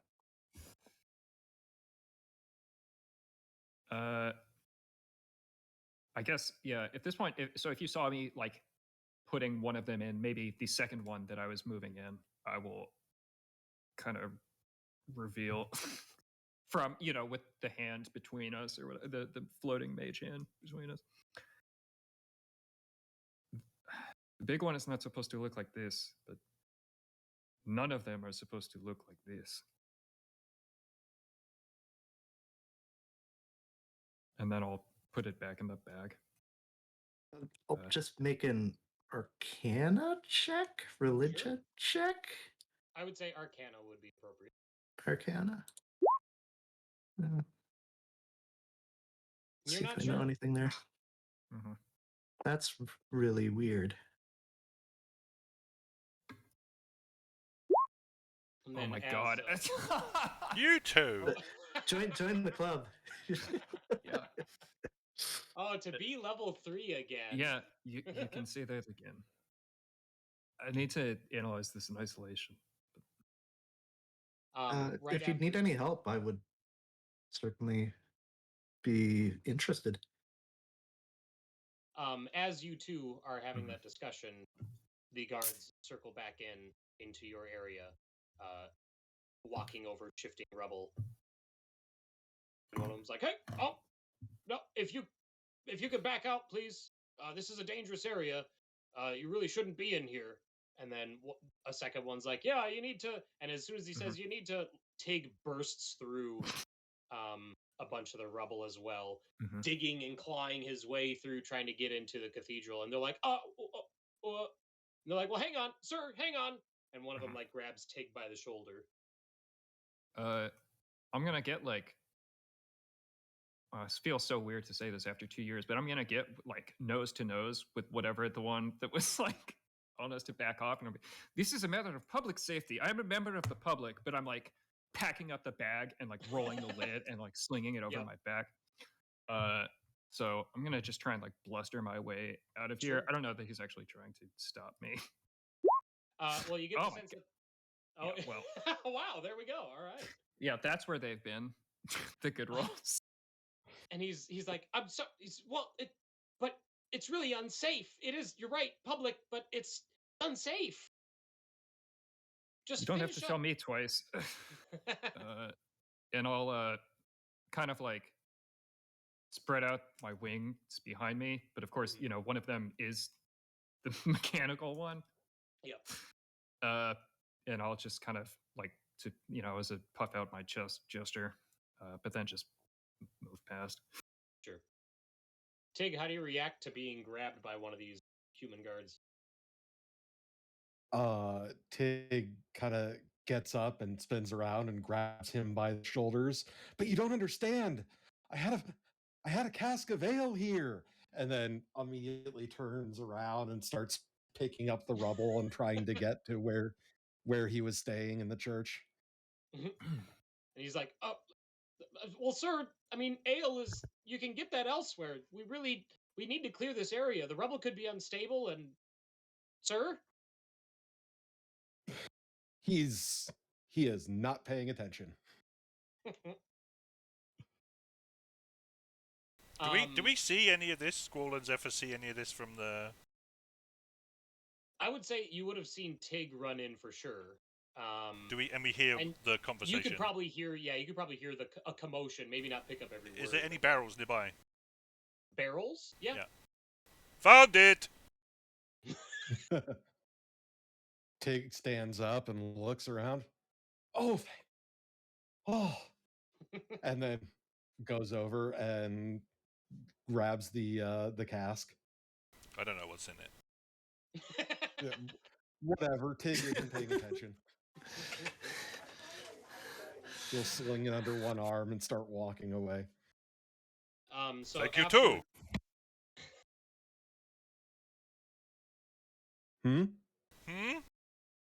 I didn't hear what you said. Squall was like, "Thank you too."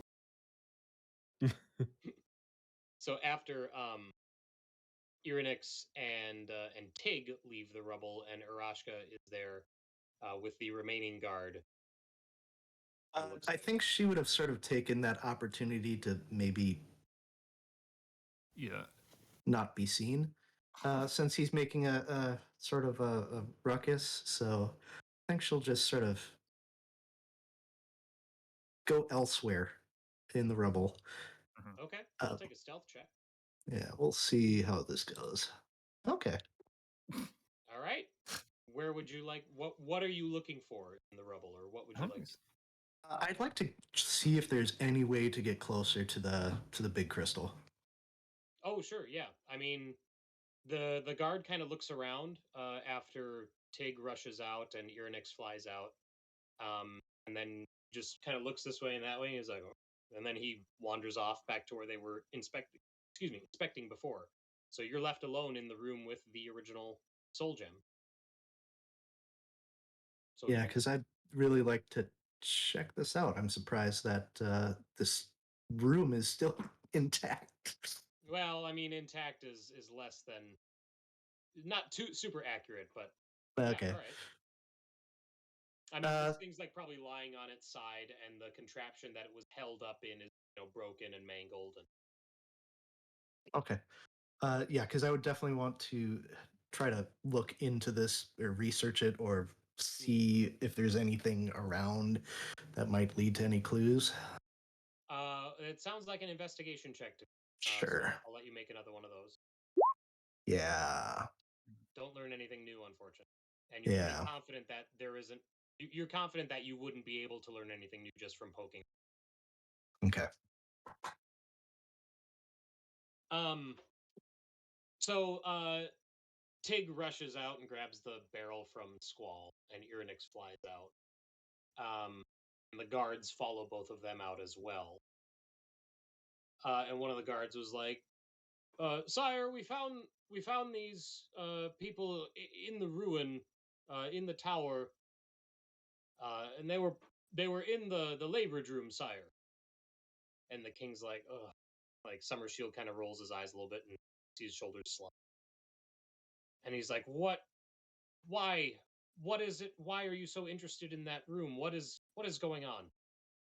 He's like, "There's things that we need to do. We need to clear this area. We need to make sure people are safe." How common knowledge is it that the stones is what keeps the tower flowing? Oh, I'd say that's common.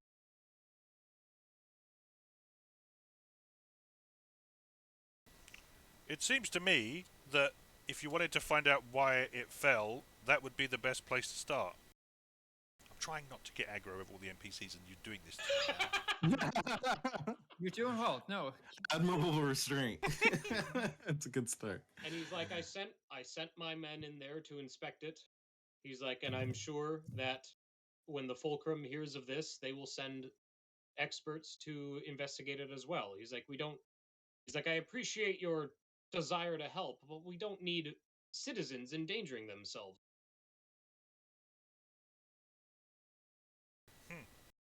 Not unless you know something that might lead to this. And he kind of narrows his eyes at. Like I look like I get like a very brief like panic look across his face. Like, did I do it?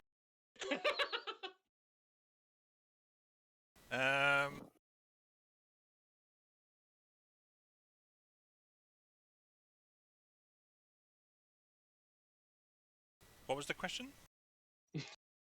If you know anything that would have led to this sort of situation, if you have any insight to provide.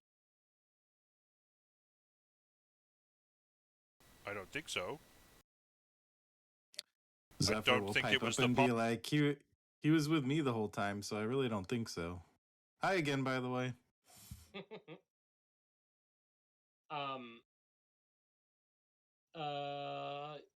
Yeah, Justin.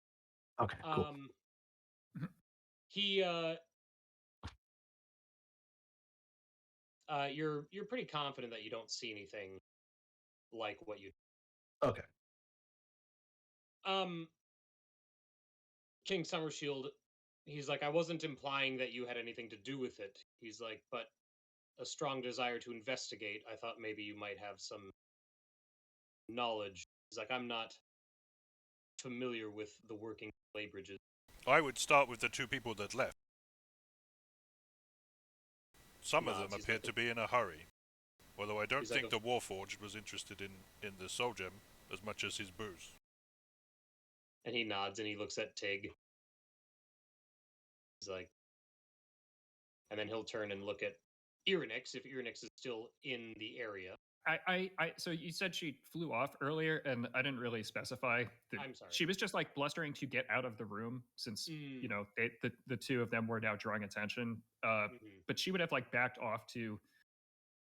Circle doesn't have corners, but you know, like the outskirts of that area that we were in, like the you know, but wait, kind of by the entrance to that plaza, and just see if Aerashka at least came back, because she was the last person that she was talking to. But that's pretty much it. You haven't seen Aerashka exit the ruin yet. I mean, you definitely get the sense that the guards, because they just left, like you're not sure what's going on, but you haven't seen her leave yet. And as King Summershield is discussing or talking with Squall and Zephyr, and then considers Tig for a moment, and then turns around and looks at you. You see like his eyes kind of narrow for a moment, his brow furrows, and then he looks at the tower again, and then he goes to one of his guards, because you're a distance away. So he goes to one of his guards and he kind of like says something quietly to the guard. The guard walks over, approaches Irynyx, and is like, His Majesty would like to speak with you.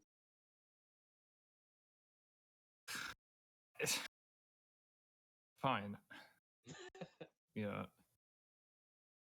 The guard leads you back over. Yeah. He's like, Your Majesty, this is, and he looks at. He's like, Tifka Irynyx. Tifka Irynyx. Tifka. And King Summershield's like, you went in there. What did you see? The crystal device failed. Do you have any idea why that would have happened? I need to do more research. You're It's familiar unlike with failures I've seen before. He's like, you have experience with lay bridges? You might say that. Would you say that? I think I just did, through implication. Yes. In Harkuth, I don't know if news has traveled far enough. We tried a great engine. This trinket keeping tower afloat. Simple in comparison, but as you can see, when something goes wrong, it is catastrophic.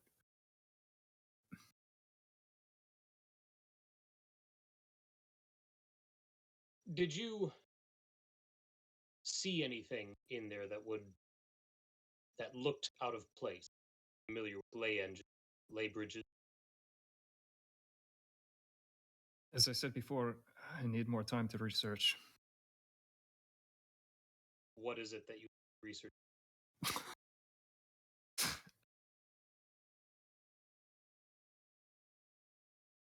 Don't you find it weird that the entire garrison disappeared? He's like, I do. And don't you also find it unusual that the crystals are depleted? Depleted. The main crystal powering the engine holding the tower aloft. You see it's drained, pale. He's like, I could tell that it was different somehow, but I wasn't what. But if it's drained, that... Oh, like I said, we will need time. He's like, very well. It's been a long day. I would like to get back to my shop. Of course. As I said earlier, I'm sure that officials from the Fulcrum will be here in due to investigate the site. He's like, but how would you like to... How would you like to be sponsored by me in your research? You would report to me directly. I would provide what I can to assist you. He's like, but you would only report to me. Mm-hmm.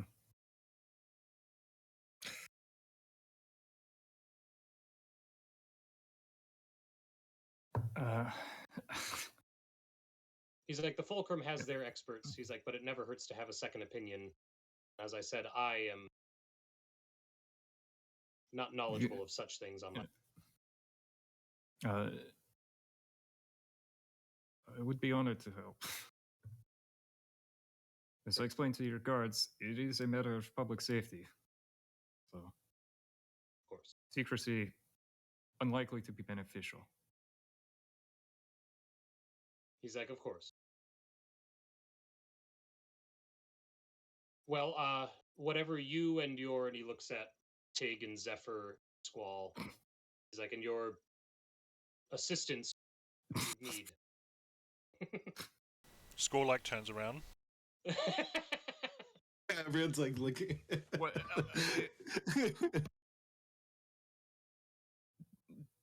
Do the rest of you have a place to stay?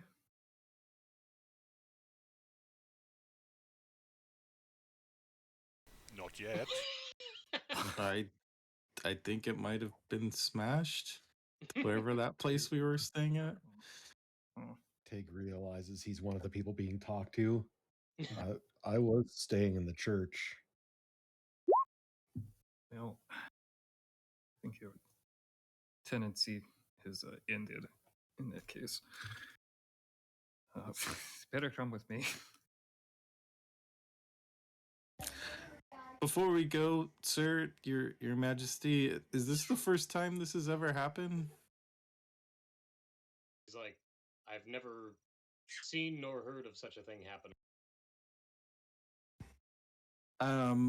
Zephyr is gonna kind of look at the sky, being new to this area. Are there any other floating islands in the area?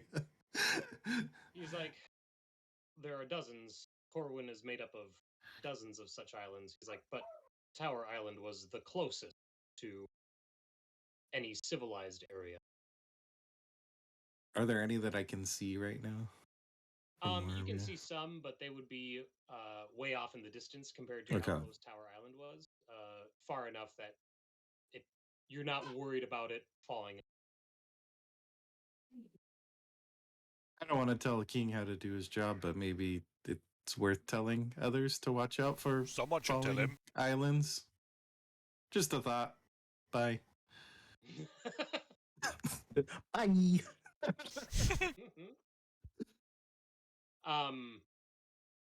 So he nods, and then he looks back at Irynyx, and he says, "I'll send a courier to your shop, Tefka. Yeah, Tefka's Desolation in North Rock. Grand. What? So I'll send a courier to your shop, and they will be in charge of handling the liaison between us. He's like, but I do have to encourage you. Anything that you find that you think uncovering some of this information, please do not share it with anyone outside of your group. Bring it to me. Of course. And then he'll nod to you all, and he's like, "Great." He's like, "Well, I look forward to your progress and your getting to the bottom of this in a timely manner." Turnabout. Continue directing the area around. Aerashka, you finish your search in the ruin. What do you do? So actually, I'm sorry. You come out and you see the king like talking to them, and yeah, I did do a little bit of a card reading while I was in there. That's what that D6 was, but just to see what's going on. That obviously it's not helpful at all, but theme-wise, she is looking at the fates to see what might be coming up or what is interesting going on. She comes out of the ruins and she sort of sees the king talking to this assembled group of people, and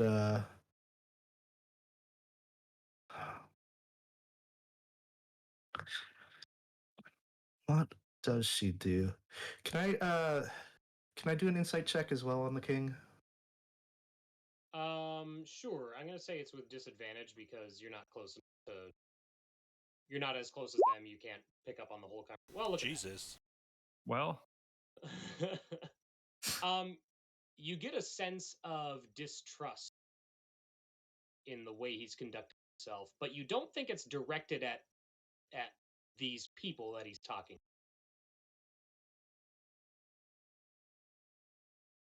Okay, interesting.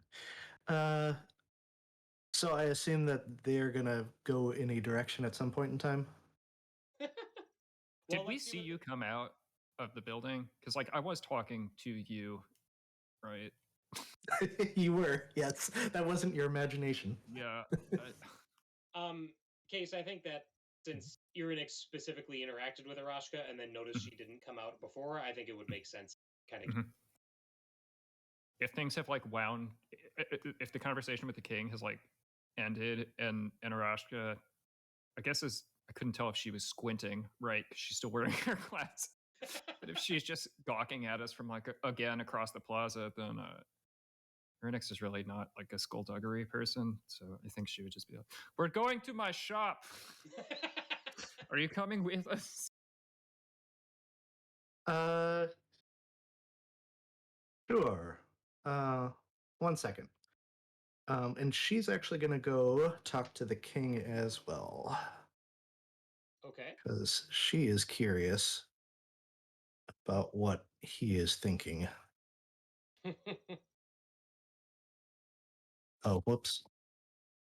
Yeah, I'm detecting thoughts. Not Gotcha. Okay. I'm just Wait, what spell are you casting again?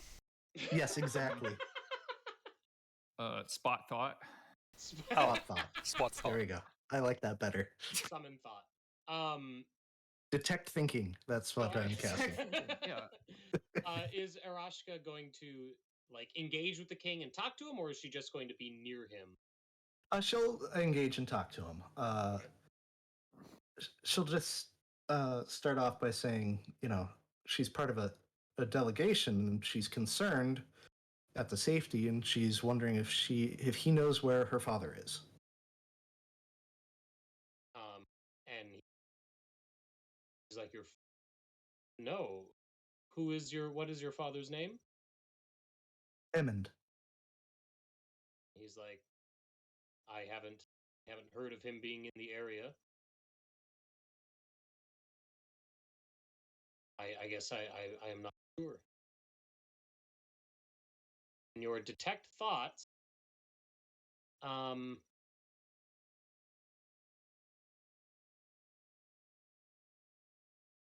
let's see here. Because you came here with your father, right? That's correct. Yep.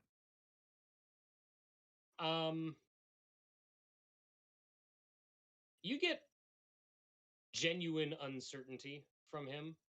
Okay. And it kind of leads you, based on your insight check earlier, combining with this information, that he is a fairly disconnected ruler. You know what I mean? Okay. I will also ask if he has any idea what might have happened. Because this affects everyone, obviously. He says it does. He says, but hopefully, I have just recently employed a team of specialists, and they will get to the bottom of it soon. They'll be able to determine what exactly took place. And the thoughts that you're getting from that are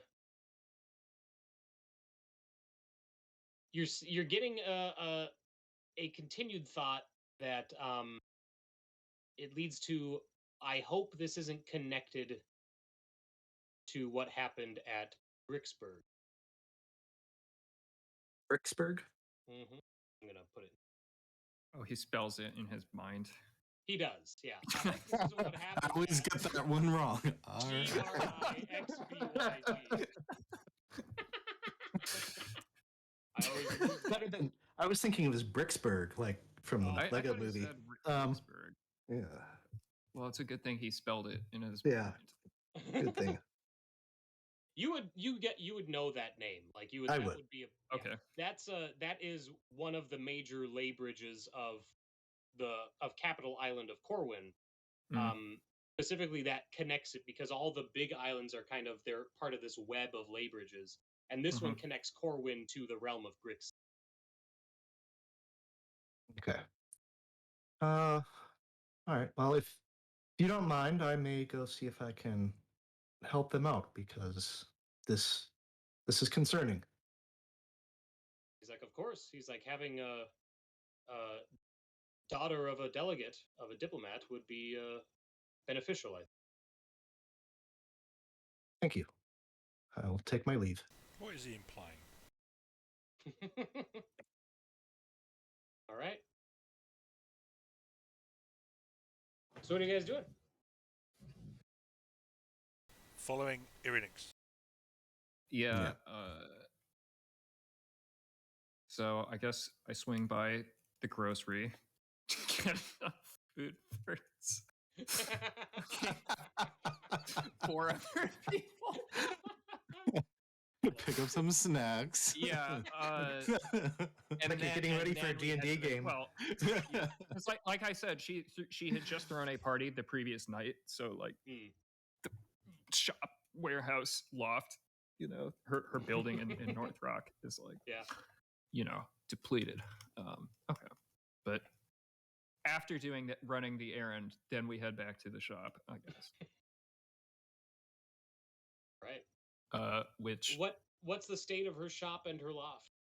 So I had actually opened up some AutoCAD software to do a blueprint layout for this, but it's basically like there's a tiny little kitchen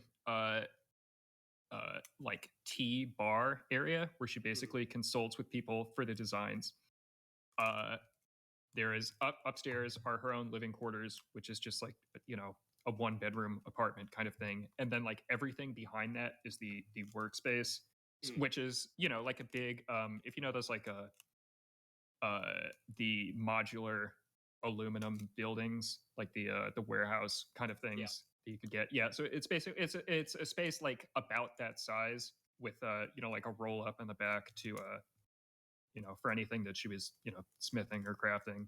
Sure. But yeah, since it's also in North Rock, which is like not it's like a newer kind of undeveloped area. There's not a ton of stuff around it. It's maybe one of the only multi-story or 2-story buildings, I guess, like on her block, but it's also maybe off by itself a little bit. Sure. Yeah. So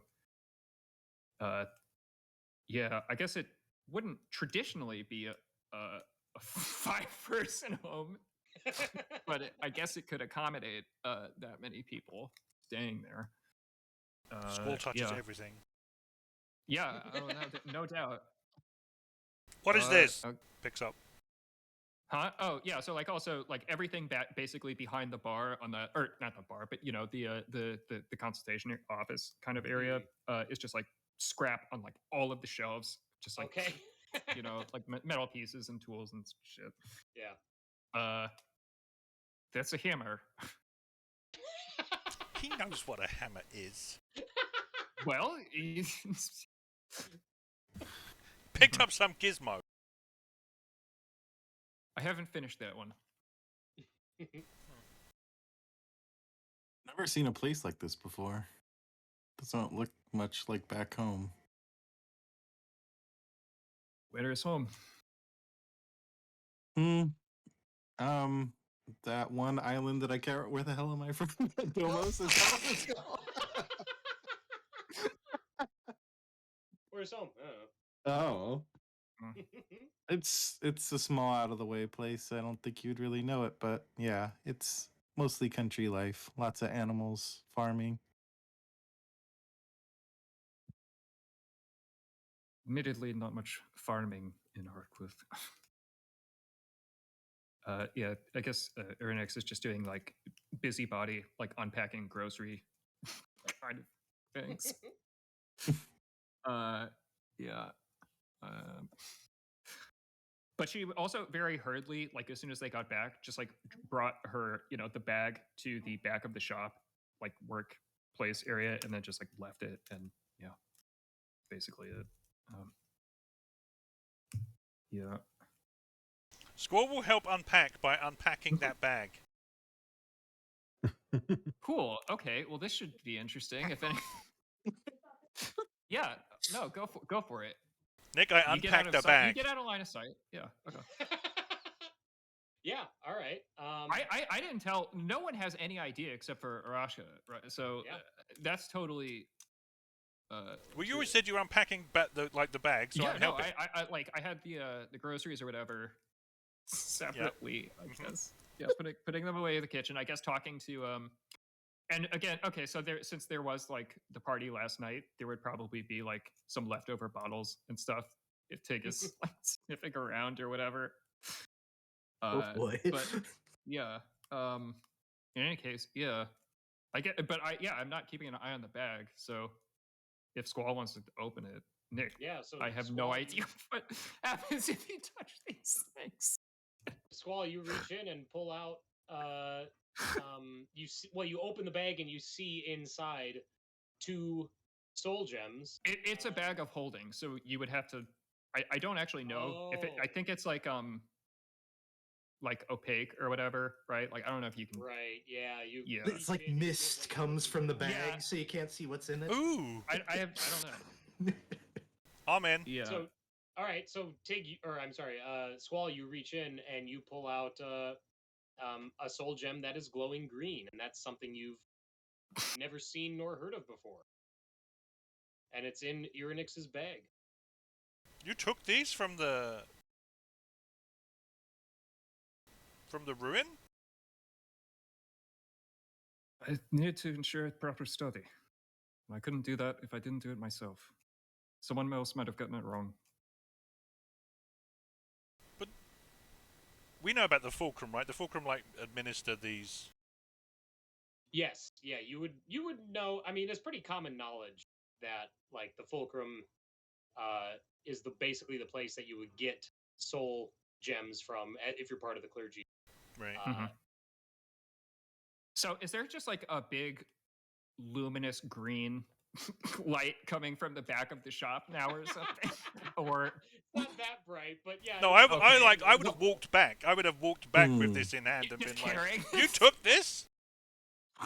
You touched Lightning this? green light. Wait, yeah, I think now I'm like proper like lab procedures. Like what? Go in the back of the lab. But they need to know about this as well, surely, if they're going to investigate. I thought we were assisting. We were like a second opinion. It sounds like we're the first and second opinion. I don't know what to make of it yet. All I know now is it has not been tampered with since the accident. and I could not ensure that if I lost sight of it. Are they supposed to look like that? I've never seen one up close. In anywhere? No, they're not supposed to look like that.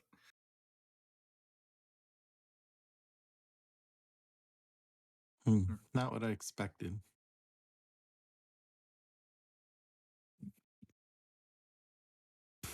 We should probably talk about what happened. I know the natural tendency right now is everyone to just ignore it and not talk about it, but I think we really need to express ourselves here. We just went through something very unusual, something shocking. All right, what do you want to talk about? Well, I guess for starters, how do you feel about it?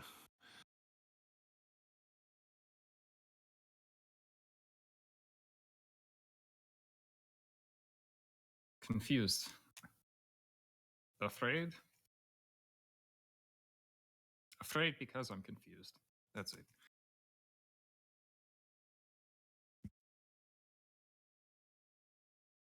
That makes sense. I think the king was afraid too. Seemed like he seemed confused, just as confused as we are.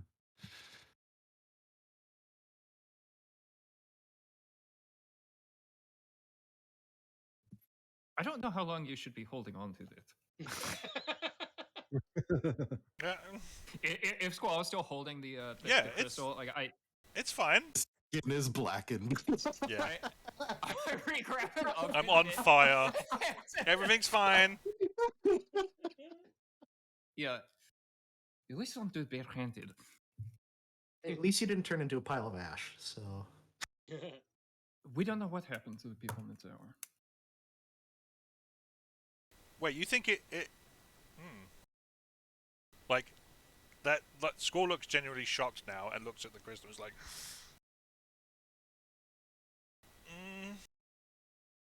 He puts it back in the bag. I still don't think you should have removed this without telling them.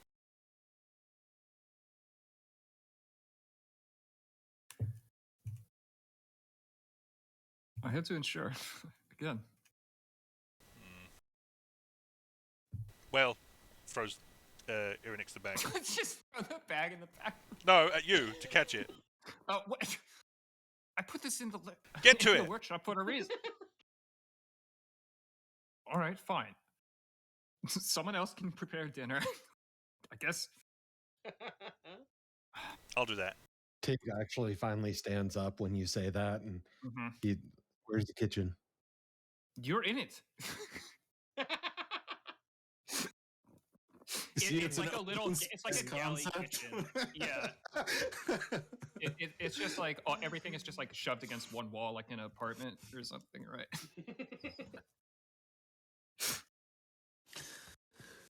Tig is making his best attempt at making some sort of food. Food for organics. Squall keeps looking over Tig's shoulder to see what he's making.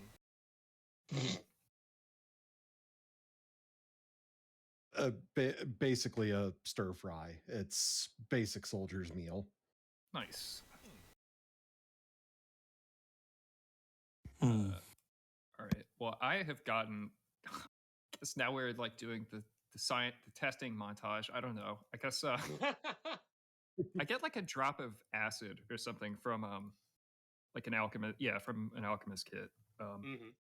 And I guess I want to see what because I did say that I took a normal one too, right? One of the small ones.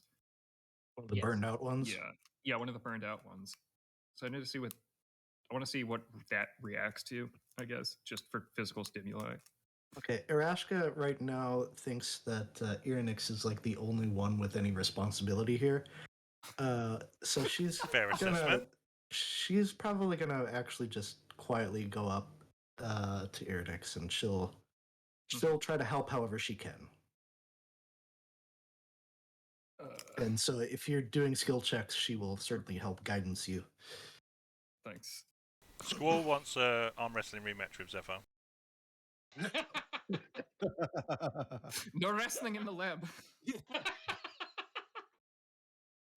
Zephyr will gladly use that opportunity to talk to Squall.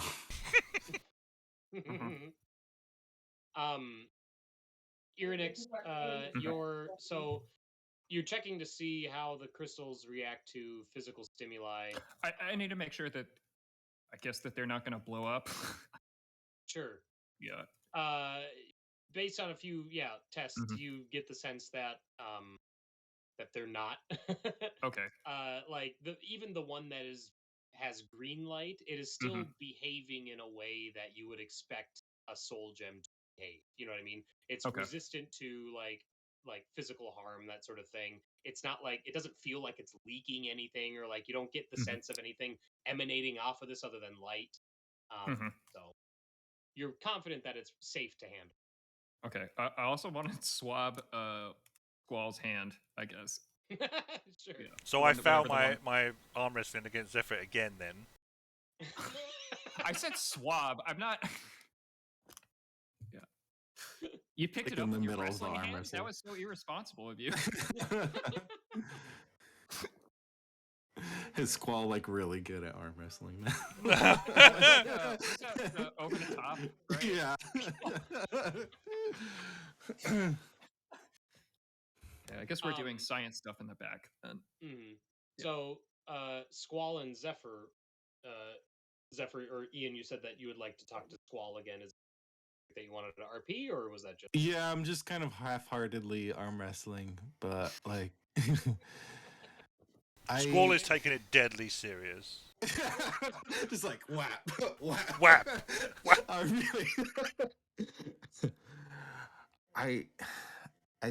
I think this is gonna happen again, Squall. You said you saw it. I have this. There's a. What was the name of the I town told you were on from the way again? over here that. Yeah, what was the name of the town I told you again? about these dreams that I get and these visions, and there's a change coming to this world. I couldn't exactly tell what that change was. It's kind of jumbled sometimes, but that image, what I saw today, I've seen it before. This isn't the only time this is going to happen. Then you should tell someone. That isn't me. Or not just me. I want to tell the rest of these people, but I want to know what you think, because they seem very, I don't know, focused on their science and tinkering. And if I tell them what I want to tell them, which is I don't think the answers here are just in science, I don't know how they're going to react to that. Every secret has a weight. You can only carry it for so long. True. You sound like one of my sisters. You probably would have gotten along with them. Like Squall like bristles a bit, and like his voice is a little deeper next time he speaks.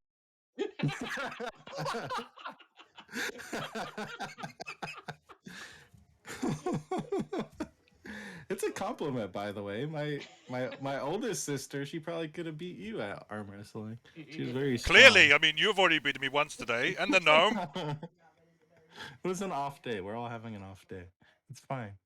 Everyone has an off day. But you should tell them. You should at least tell the king.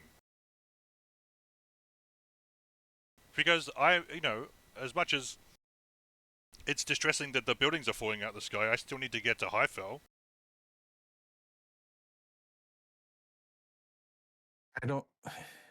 Yeah, I could talk to I can try. I don't know if my visions come from a place where I don't know if someone like the king would be very receptive to. Maybe start with these people. At least they can't lock you up for your visions. I don't think they can. I haven't seen any chains around. The door to this place is very puny. We can try. Okay. Yeah, let's talk once they're done like pouring acid on stuff. All right. So, Irynyx, I'll have you. You can give me an investigation or an art. Yeah, I think it should be investigation because you're trying to learn new stuff. You're not All right. necessarily trying to measure what you. Oh hell yeah! All right, Nice. don't forget Plus a D4. Yep, Yeah. plus that D4. Did that go out? No. Well, turned up a 1. It's not coming. Not giving me output. But yeah, 23. It did Um, pop up in my beyond, actually. That was Oh, really and you're interesting. beyond. Okay. Yeah. Well, whatever. So, Irynyx and Aerashka are working for a while, and as they're focusing on it and kind of working together, Aerashka's I don't know how involved Aerashka is in helping, other than just casting guidance. Well, yeah, that's a good question. I mean, she is trained in investigation, so it's not like she doesn't know how to do things. Right. So. Okay. So the two of you are working pretty hard at it for a little while. Tig eventually comes over with some of his stir fry, sets it in front of you.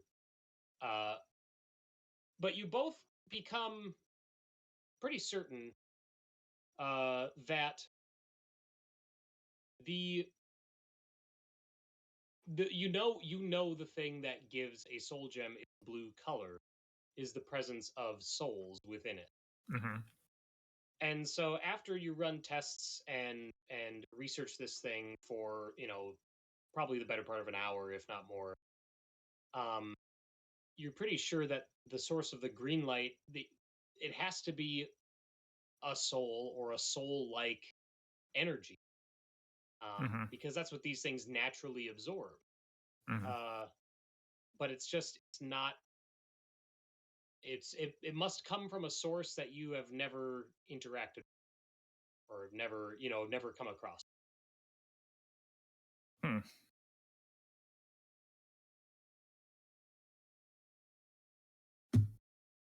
Have you heard of anything going on in Gricksburg?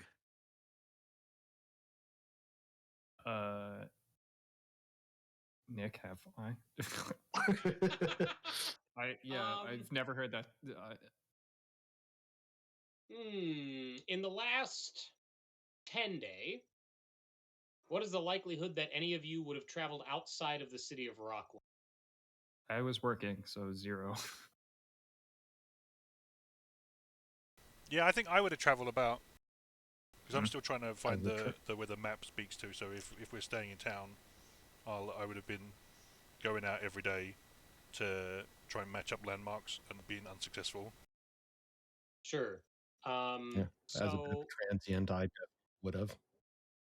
All right. Well, I'm gonna put us on the Corwynn regional map, so you guys get a sense of where everything is located. And you can see the city of Rockwing is kind of in the northeast of Corwynn, and you can see the blue dot labeled as Gricksburg. It's a decent distance. As the crow flies, you're looking at about 72 miles.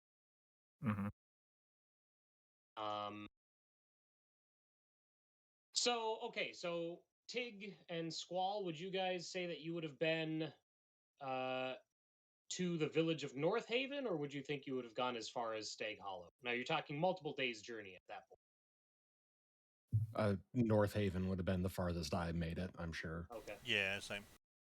Okay, then I'll have both of you roll percentile for me, and we'll say that there's a 20% chance that you heard something in North Haven.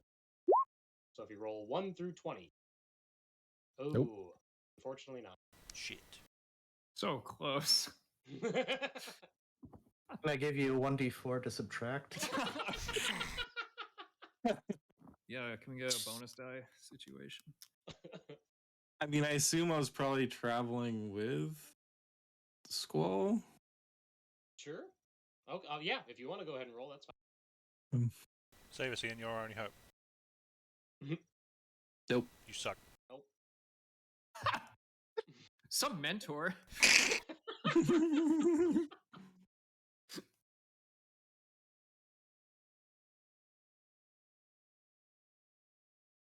Right. No, I have not heard of Grigsburg. Well, you know of activity. it. Yeah. Yeah. I think I overheard something that the king mentioned about Grigsburg. I was in that conversation. He did not mention Grigsburg. What did you overhear? Oh, hadn't you guys left at that point in time? I thought you were sort of leaving, and then I approached the king. Oh wait, no, maybe I have the sequence wrong. Okay, no, I guess you're right. Yeah. Okay, my bad. Okay, well, what did he say about it? He was a little close-lipped about it, but I think he said something like, "I hope it isn't similar to Grigsburg, or isn't connected with Grigsburg." Not sure exactly. Are you two in the back room, like just the two of you, or can everybody hear this conversation you two are having? Are you listening to us, or are you having hand or arm wrestling matches? And Are you implying I can't do both? Yes. Fair assessment. They think they're in private, but they're just talking behind like a paper divider. Yeah, because it's like a tiny. Yeah, no, I mean you're in the kitchen like over there, and then we're just like in the next room over. Okay. Mm-hmm. What's your passive perception, Squall? Terrible. 13. What? 13. 13. Are you speaking loud enough that you think one room away, a 13 would hear you guys? Go that way. See, what do you need to wake up again? Is it a 15 or a 20? What? What? Well, I'm trying to remember what the passive perception is for. I would say that with a 13, because 13 is the highest in the group. I would say that 13 would be enough to hear the conversation. Because it's not a big place, is it? Case. I mean, the living area is not that big. The workshop in the back is, like a big open hangar type room. Yeah, that's pretty much it. Okay, I'm just getting an idea of what like the sleeping thing is. So they're saying like if you're asleep and it's completely quiet, you'll hear something on a perception score of 15. And be able to wake up. So I'm just trying to come up with a comparison. 13 is probably just fine. Right. So, okay. Yeah. So yeah, Squall, you would be able to. Are you saying so? I literally without breaking the arm wrestling, like outdoor voice. Are you saying that a tower fell in Grigsburg? I'm not saying it. He's going like, "Are you saying that a tower?" And Zephyr's just owning him, just one. Yeah. Mm-hmm. I'm not saying anything of the sort, because I don't understand exactly what he was muttering about. It could be that maybe there's some event that's happening in Grigsburg that could be connected. Maybe not towers falling or lay bridges failing, but it could be a thread that we can follow. Can we stop shouting it across the house and just talk in the same room? Who's shouting? I think we're. I will say I'm not using my outside voice. Okay.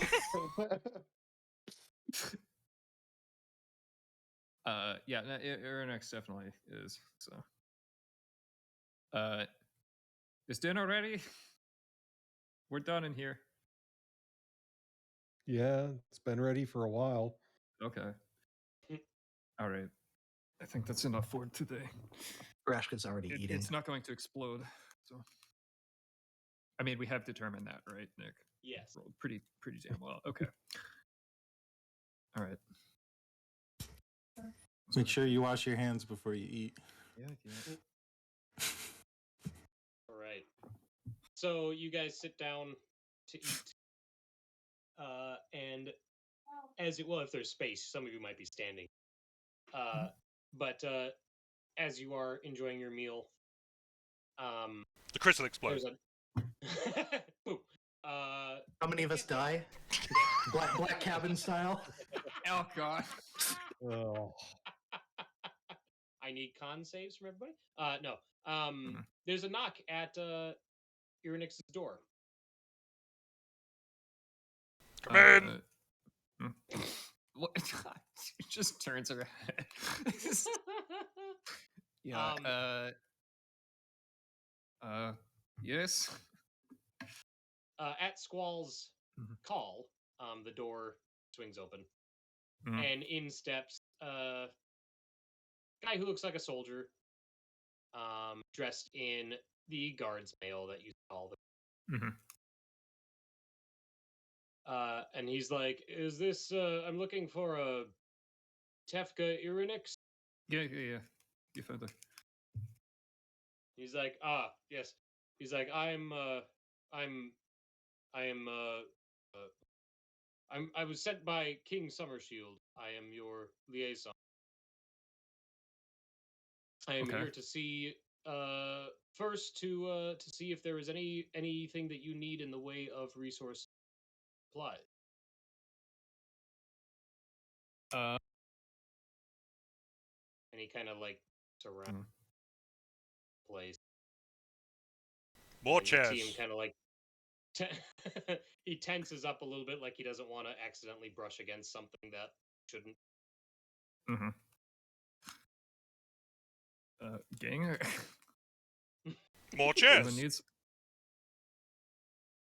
Big man wants more chairs.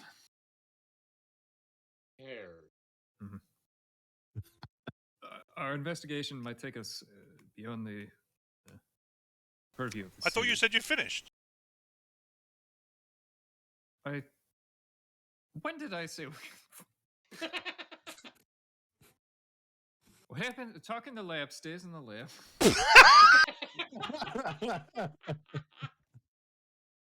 Doesn't know what he's like, he doesn't know what he's talking about. he's like, so no chairs then? Yes, chairs. I might not be here to receive them. I think we're going. Yeah. And he's Yeah. like, I'm well, going to need to consult a specialist. well, it's like, I suppose the king didn't make any mention of keeping you in the city, so that's good. What is your destination so I can inform His Majesty?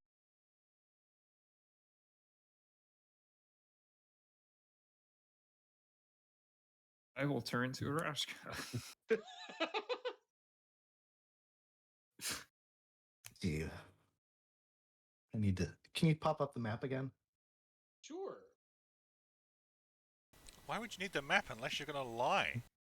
Aerashka pulls out a map from a tube. Hold please. No, you could say that there's a map hanging on the. No, I've got maps. I've got a map of the place. You got got a map. I'm I got a asking map. for. This is out of character map looking at. My goodness. Oh my god. You people are the. Yeah. We are the worst. Yeah, pretty much. So we'll. Do I know of anything interesting in North Haven or Steg's Hollow Interesting? that might be well, I shouldn't say might be connected, but has specific ties to Laybridges, like a library or knowledge repositories or. Not really. These smaller villages are more like farmland, fishing villages. Like Stag Hollow is a logger's village. They definitely lack the capacity for research, organized libraries and archives that you would find in the bigger city. Okay. But something like Stag Hollow, its proximity to Grixburg, that might, lead it to you would be privy to certain information in Stag Hollow because it's so close to Grixburg, which is a lay bridge, than you would like in North Haven. Yeah. Okay, so I think what Aerashka will say is it's possible we may need means of transportation because we would like to take a look at some of the other lay bridges to also compare results of what we've seen here. That way we can have a good sample against what happened here. So maybe we might want to go. Is Highfell another place with something interesting, or is it just Grixburg and Ballasburg? Those are the two ley bridges. Okay. On Corwynn are Gricksburg and Balberg. And Balberg. Yep. And if there's any like libraries or anything in Highfell, or that might be good to hit up as well. You would be able to find libraries and general knowledge archives in any one of the four big cities, which are the white dots: Rockwing, Highfell, Steelcliff. I've specifically heard of really good books in Highfell. So Are we all unsubtly dropping our personal destination? He goes, well, if you need to get to Highfell, the quickest way would be to purchase transport on a public airship. It's like, we cannot transport publicly. Would interfere with analysis. well, I can. Squall gives you inform massive side eye. If we're to analyze an engineering failure, we have to make sure it's not widespread, and we cannot contaminate data.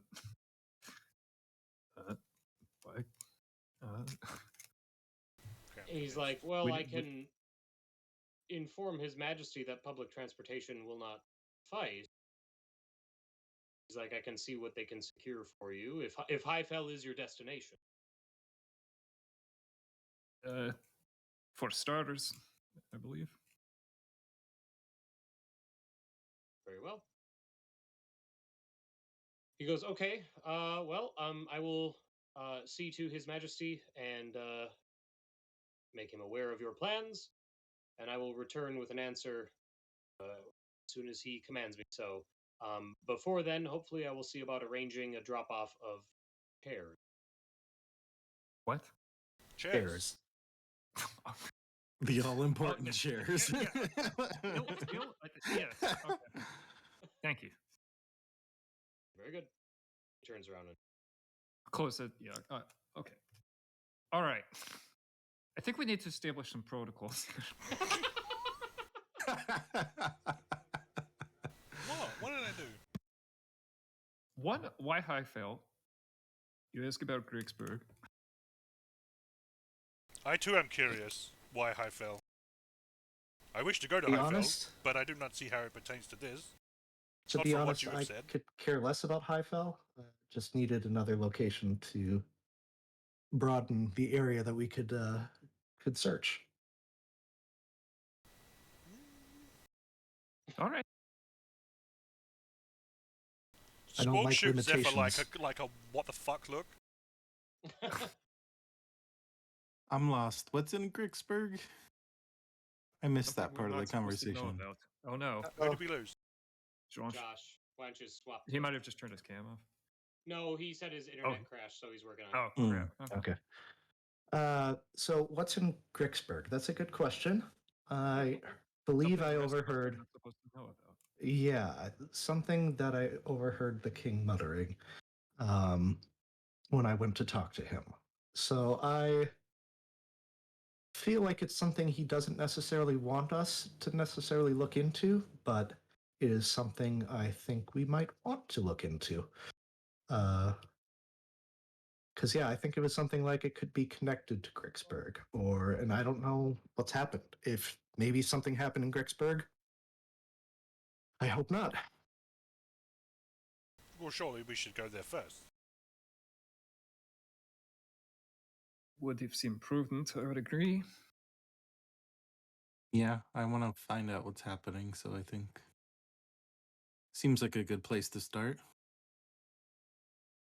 But yeah, I was just seeing if we could get some private air transport, is what I was sort of hoping for. If these crystals are more dangerous than we've given them credit for being, it would be irresponsible to expose them to public. And that is why we need private transport. I just Have wanted to be in the air? Can we just travel on the ground? We could travel on the ground until is Gricksburg another floating tower? Nope, it's on Corwynn. It's on Corwynn. Okay. So Yeah, I don't know of any good routes to get Gricksburg though. On land, you We might could be probably have to get a go boat off in road a Stag bit. Hollow. What? We could probably get Yeah, a we boat in probably Stag could. Hollow. We just walk there, carrying contraband, having lied to the king about our destination. I mean, that was you guys. Well, you We said haven't shared lied. responsibility. I mentioned Gricksburg. Did you though? Fair enough. I did.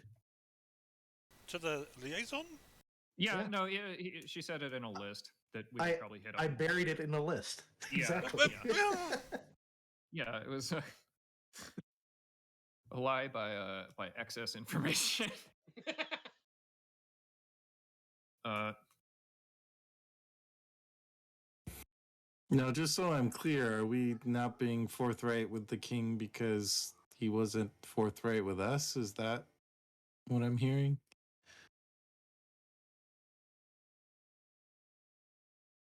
Squall Yeah. looks at Justin's character.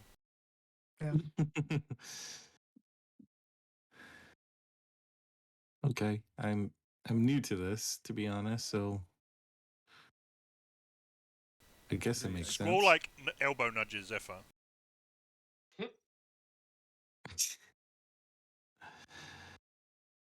I do think there's something bigger going on here. There's something happening that I don't understand, but what happened today is something that I've seen before. Not in this world, but in visions that I've had. You've seen this before? Something similar. I've seen some visions of what's to come, some big change in this world, and some of it's jumbled, but some type of catastrophe, cataclysm.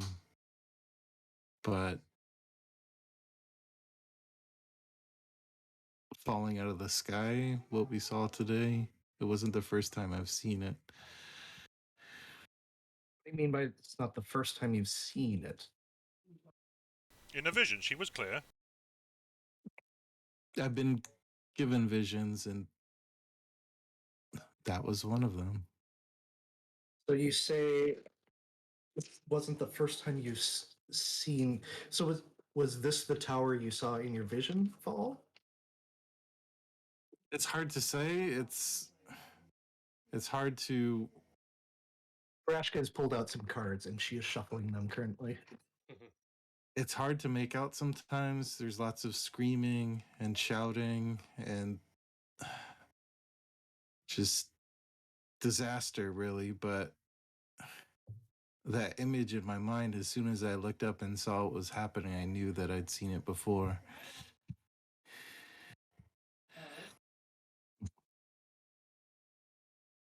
And when I've had these visions, it's not. There's more to come. That's all I can say.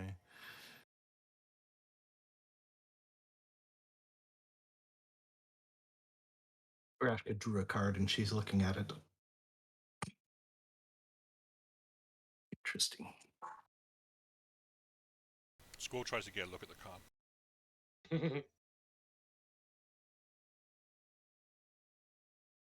Sure.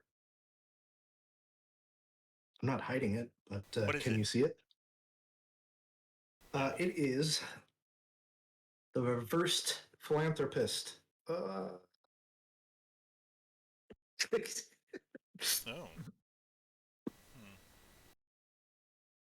And what does that mean? How are you with the Taroka set? Explain to me like I was a child.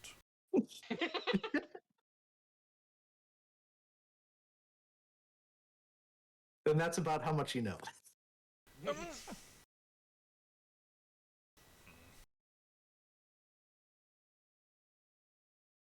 Anyone else have a secret divinatory talent? Big guy. I'll say that Tig is Other fallen big asleep. guy. Night, no, night.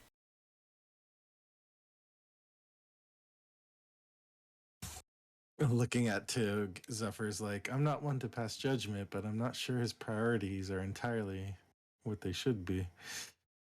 Whose priorities? That one points at the sleeping Warforged. I think he's just like frozen rigid. Eyes open. This is Warforged Night Terrors. Oh, God. Oh. Bill. So it's settled then. We're going to Grigsburg by land. Yeah. Starters. We're going most likely to have to hit every clay bridge on territory. Just for a full sample size. What are you hoping to do? I want to make the world a better place. Okay, short term, what are you hoping to do? Make the world a better place. It's perfectly clear. No, What are you hoping for, Squall? Squall's too dumb for that. What? I just have to get to Highfield. I just want to find out where my map points to. But it's not as pressing as this. The map's another vision thing. No, it was treasure. Oh.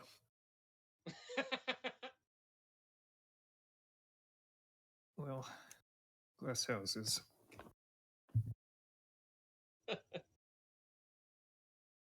Oh, Josh he's back. Hmm.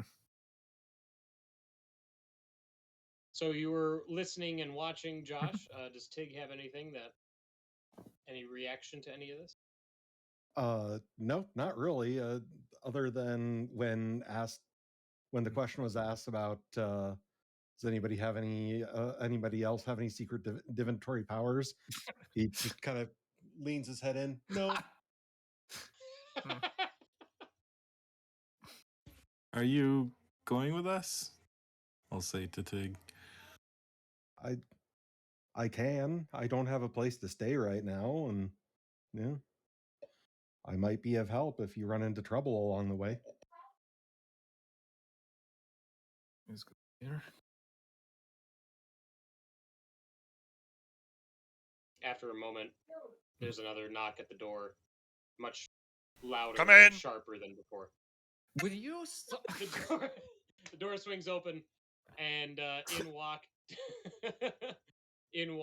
a dragonborn and a dwarf, and they're carrying stacks of chairs. Oh my gosh. Yarmenu! The chairs are here. They set them down, and there's 8, and the dragonborn's like, we got like 16 more outside. How many do you need? Bring them in!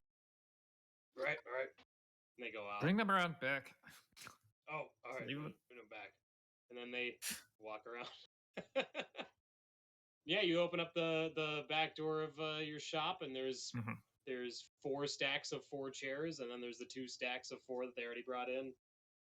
The Dragonborn's like, "Do you need more? How many? What is this good?" Oh. Oh, No. okay. Are you throwing a wedding in my shop? He's like, "Oh, of course, great, all right, well." He clears his throat and he just holds his.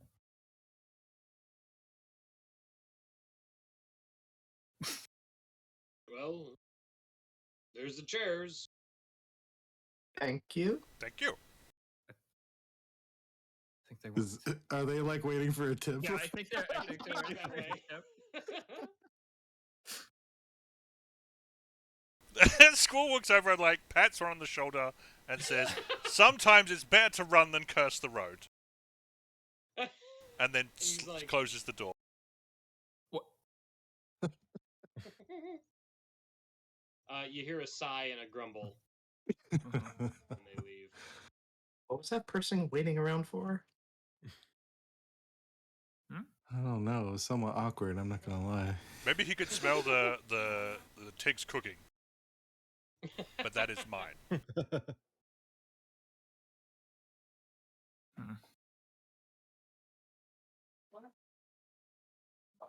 So what's next? Do we have everything we need for this journey?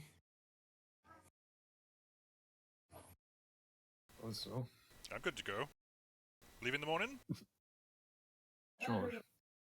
I arrange like 4 chairs, and then like a mattress. Yeah.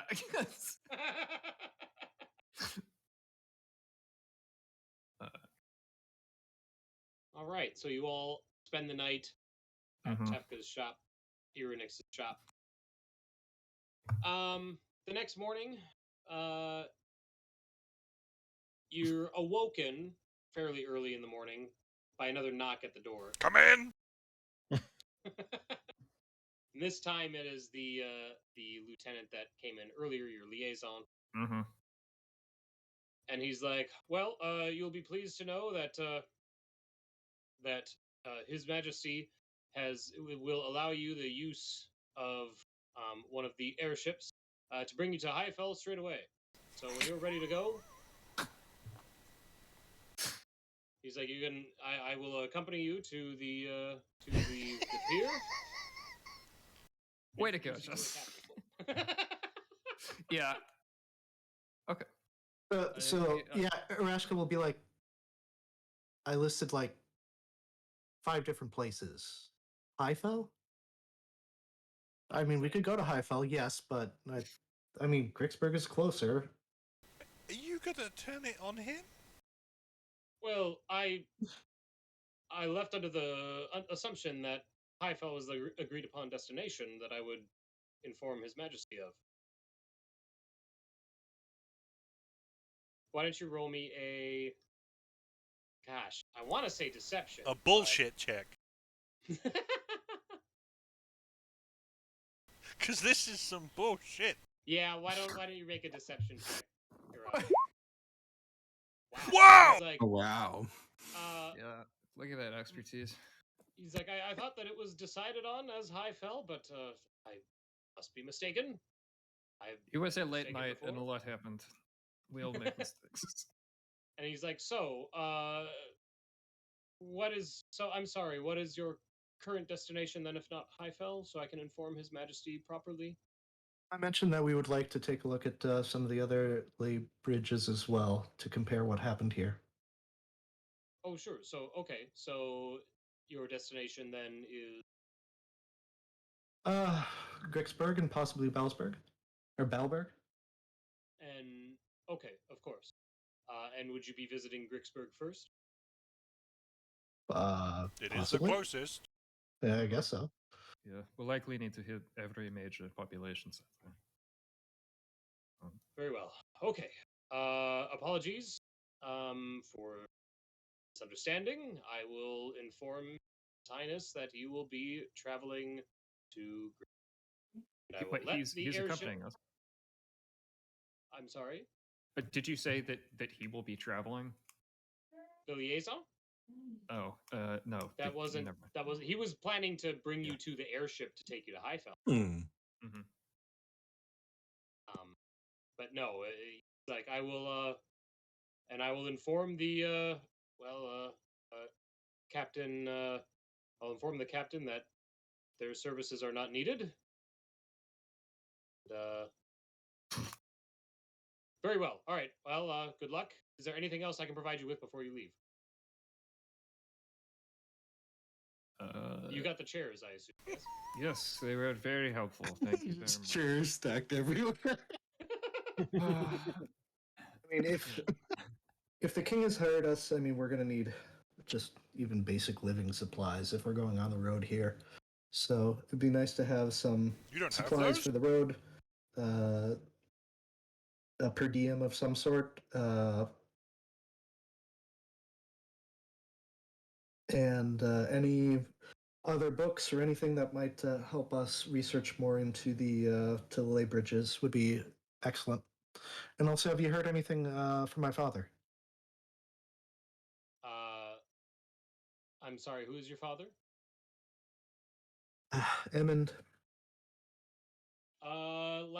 No, I have not heard anything from him specifically. Last I heard, he was meeting with Lady Martine and Lord Oldot, but that was before the events yesterday. Yes. And Books? sorry, that would be where? That would Well, that was at the Royal Palace on Castle Hill on Castle Hill. in Rockwing. Oh, in Rockwing. Great. But okay, so books and traveling supplies.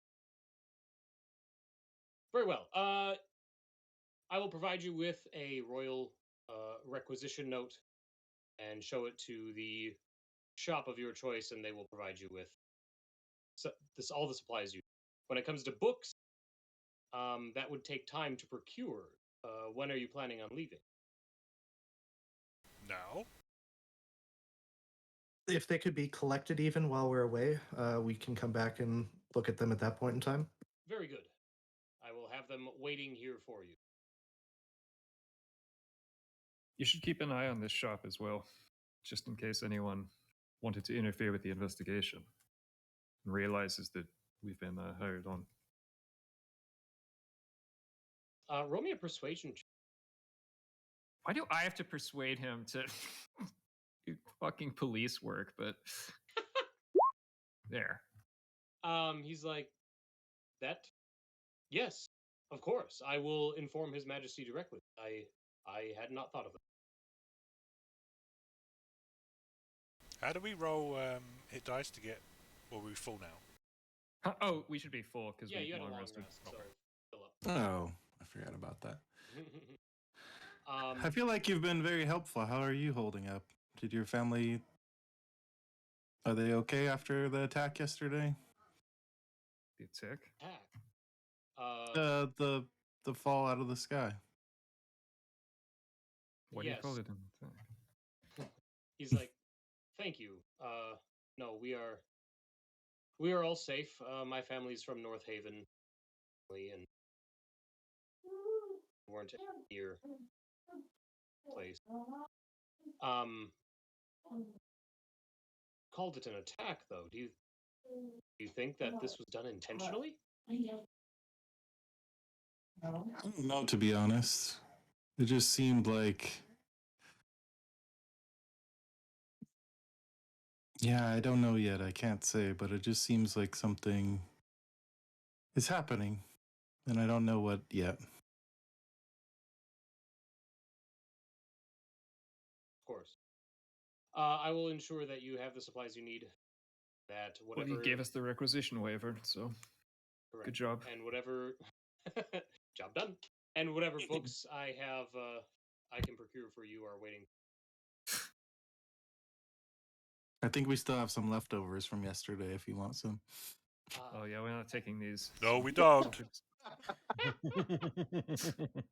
He looks at the food and then he looks at Squall after Squall says that, and he's like, "Thank you, but I ate well this." Yeah. Castle Hill is outside the drop zone, right? Of the tower. Okay. So I will ask that my father be informed where I'm going. He's like, "Oh yes, of course." He's like, "All right, books. Yes, of course. All right. Well, good luck. And if you need anything else before you leave, then I will be garrison in Hill." Nods and goes out the door. Thank you.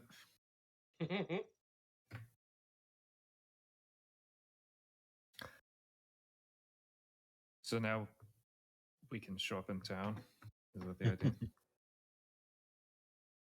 You can what? I'm Or sorry. we can shop in town. What was Oh, the yes, requisition? yeah. What are we? Yeah. So, well, for Yeah. supplies, so Mhm. like weapons and armor and that kind of stuff, they would probably question that sort of thing. But any like toolkits or adventuring supplies, rope, pit, That's up to you. Well, that's yeah. Yeah. So, but there will be a limit on it. Total limit of 25 gold pieces Wow. per person. Mm-hmm. Double wow. That's a lot. It Remember is. when we went to the Tomb of Horrors and we found like 50,000 gold pieces in like each in like 5 benches or something? Remember when you went to Sunblight and you found the robe with that was studded with platinum and the crystal? Oh, the cool hookers or smoking whatever? jacket. And yeah. Oh, the smoking jacket and the hookah that we stole. Tens of thousands of gold pieces. Yeah. This is very Yes. generous. You should not look down your nose. So you guys, I'm not going to make you do that all right now. You can procure whatever adventuring supplies you want for 25 gold pieces a person. Mm-hmm. And I think that we will call it there, and we will start with you guys on the road to. Oh, well, that's a good question. Why don't you guys plan your trip real quick? Are you following the road, or are you cutting straight for Grix? I think we follow the road, right? Yeah, I we think follow so. the road, Yeah. It would make Okay. sense. I mean, it might be nice to stop by North Haven just to pick up any news before going I to. thought you said nudes. Is there a like boat service That's what North between Haven is Stag known Hollow for. and North Haven? What was there's that? not there's not like public transit that you know of on Yeah, the lake, but you could there definitely. isn't like a ferry between the two. There is not, no. But Okay. both of those, but North Haven does have a lot of. It's a fishing village, partially. So Hmm. you could potentially hire someone to. Oh, post I like you that. out there. Maybe we do that then. All Yeah, right, stopping in North Haven sounds fine. perfect. Okay, great. So that's where we're going to call it for the night. Thanks so much for joining us, everyone in chat, and sticking through to the end. Next week, we will have all of us here again on Tuesday at 7 p.m. Central, and we'll be joined by Max, Celsia. So we'll get Celsia in well at the beginning. XL, yeah. Yep. I felt like I had a special announcement at the end, but I can't think of it. So thanks for watching, and we'll Everyone catch you gains a all level. next. Yay! Yeah, we all leveled up, right? No, and we'll catch you all next week. Bye. Bye. Bye.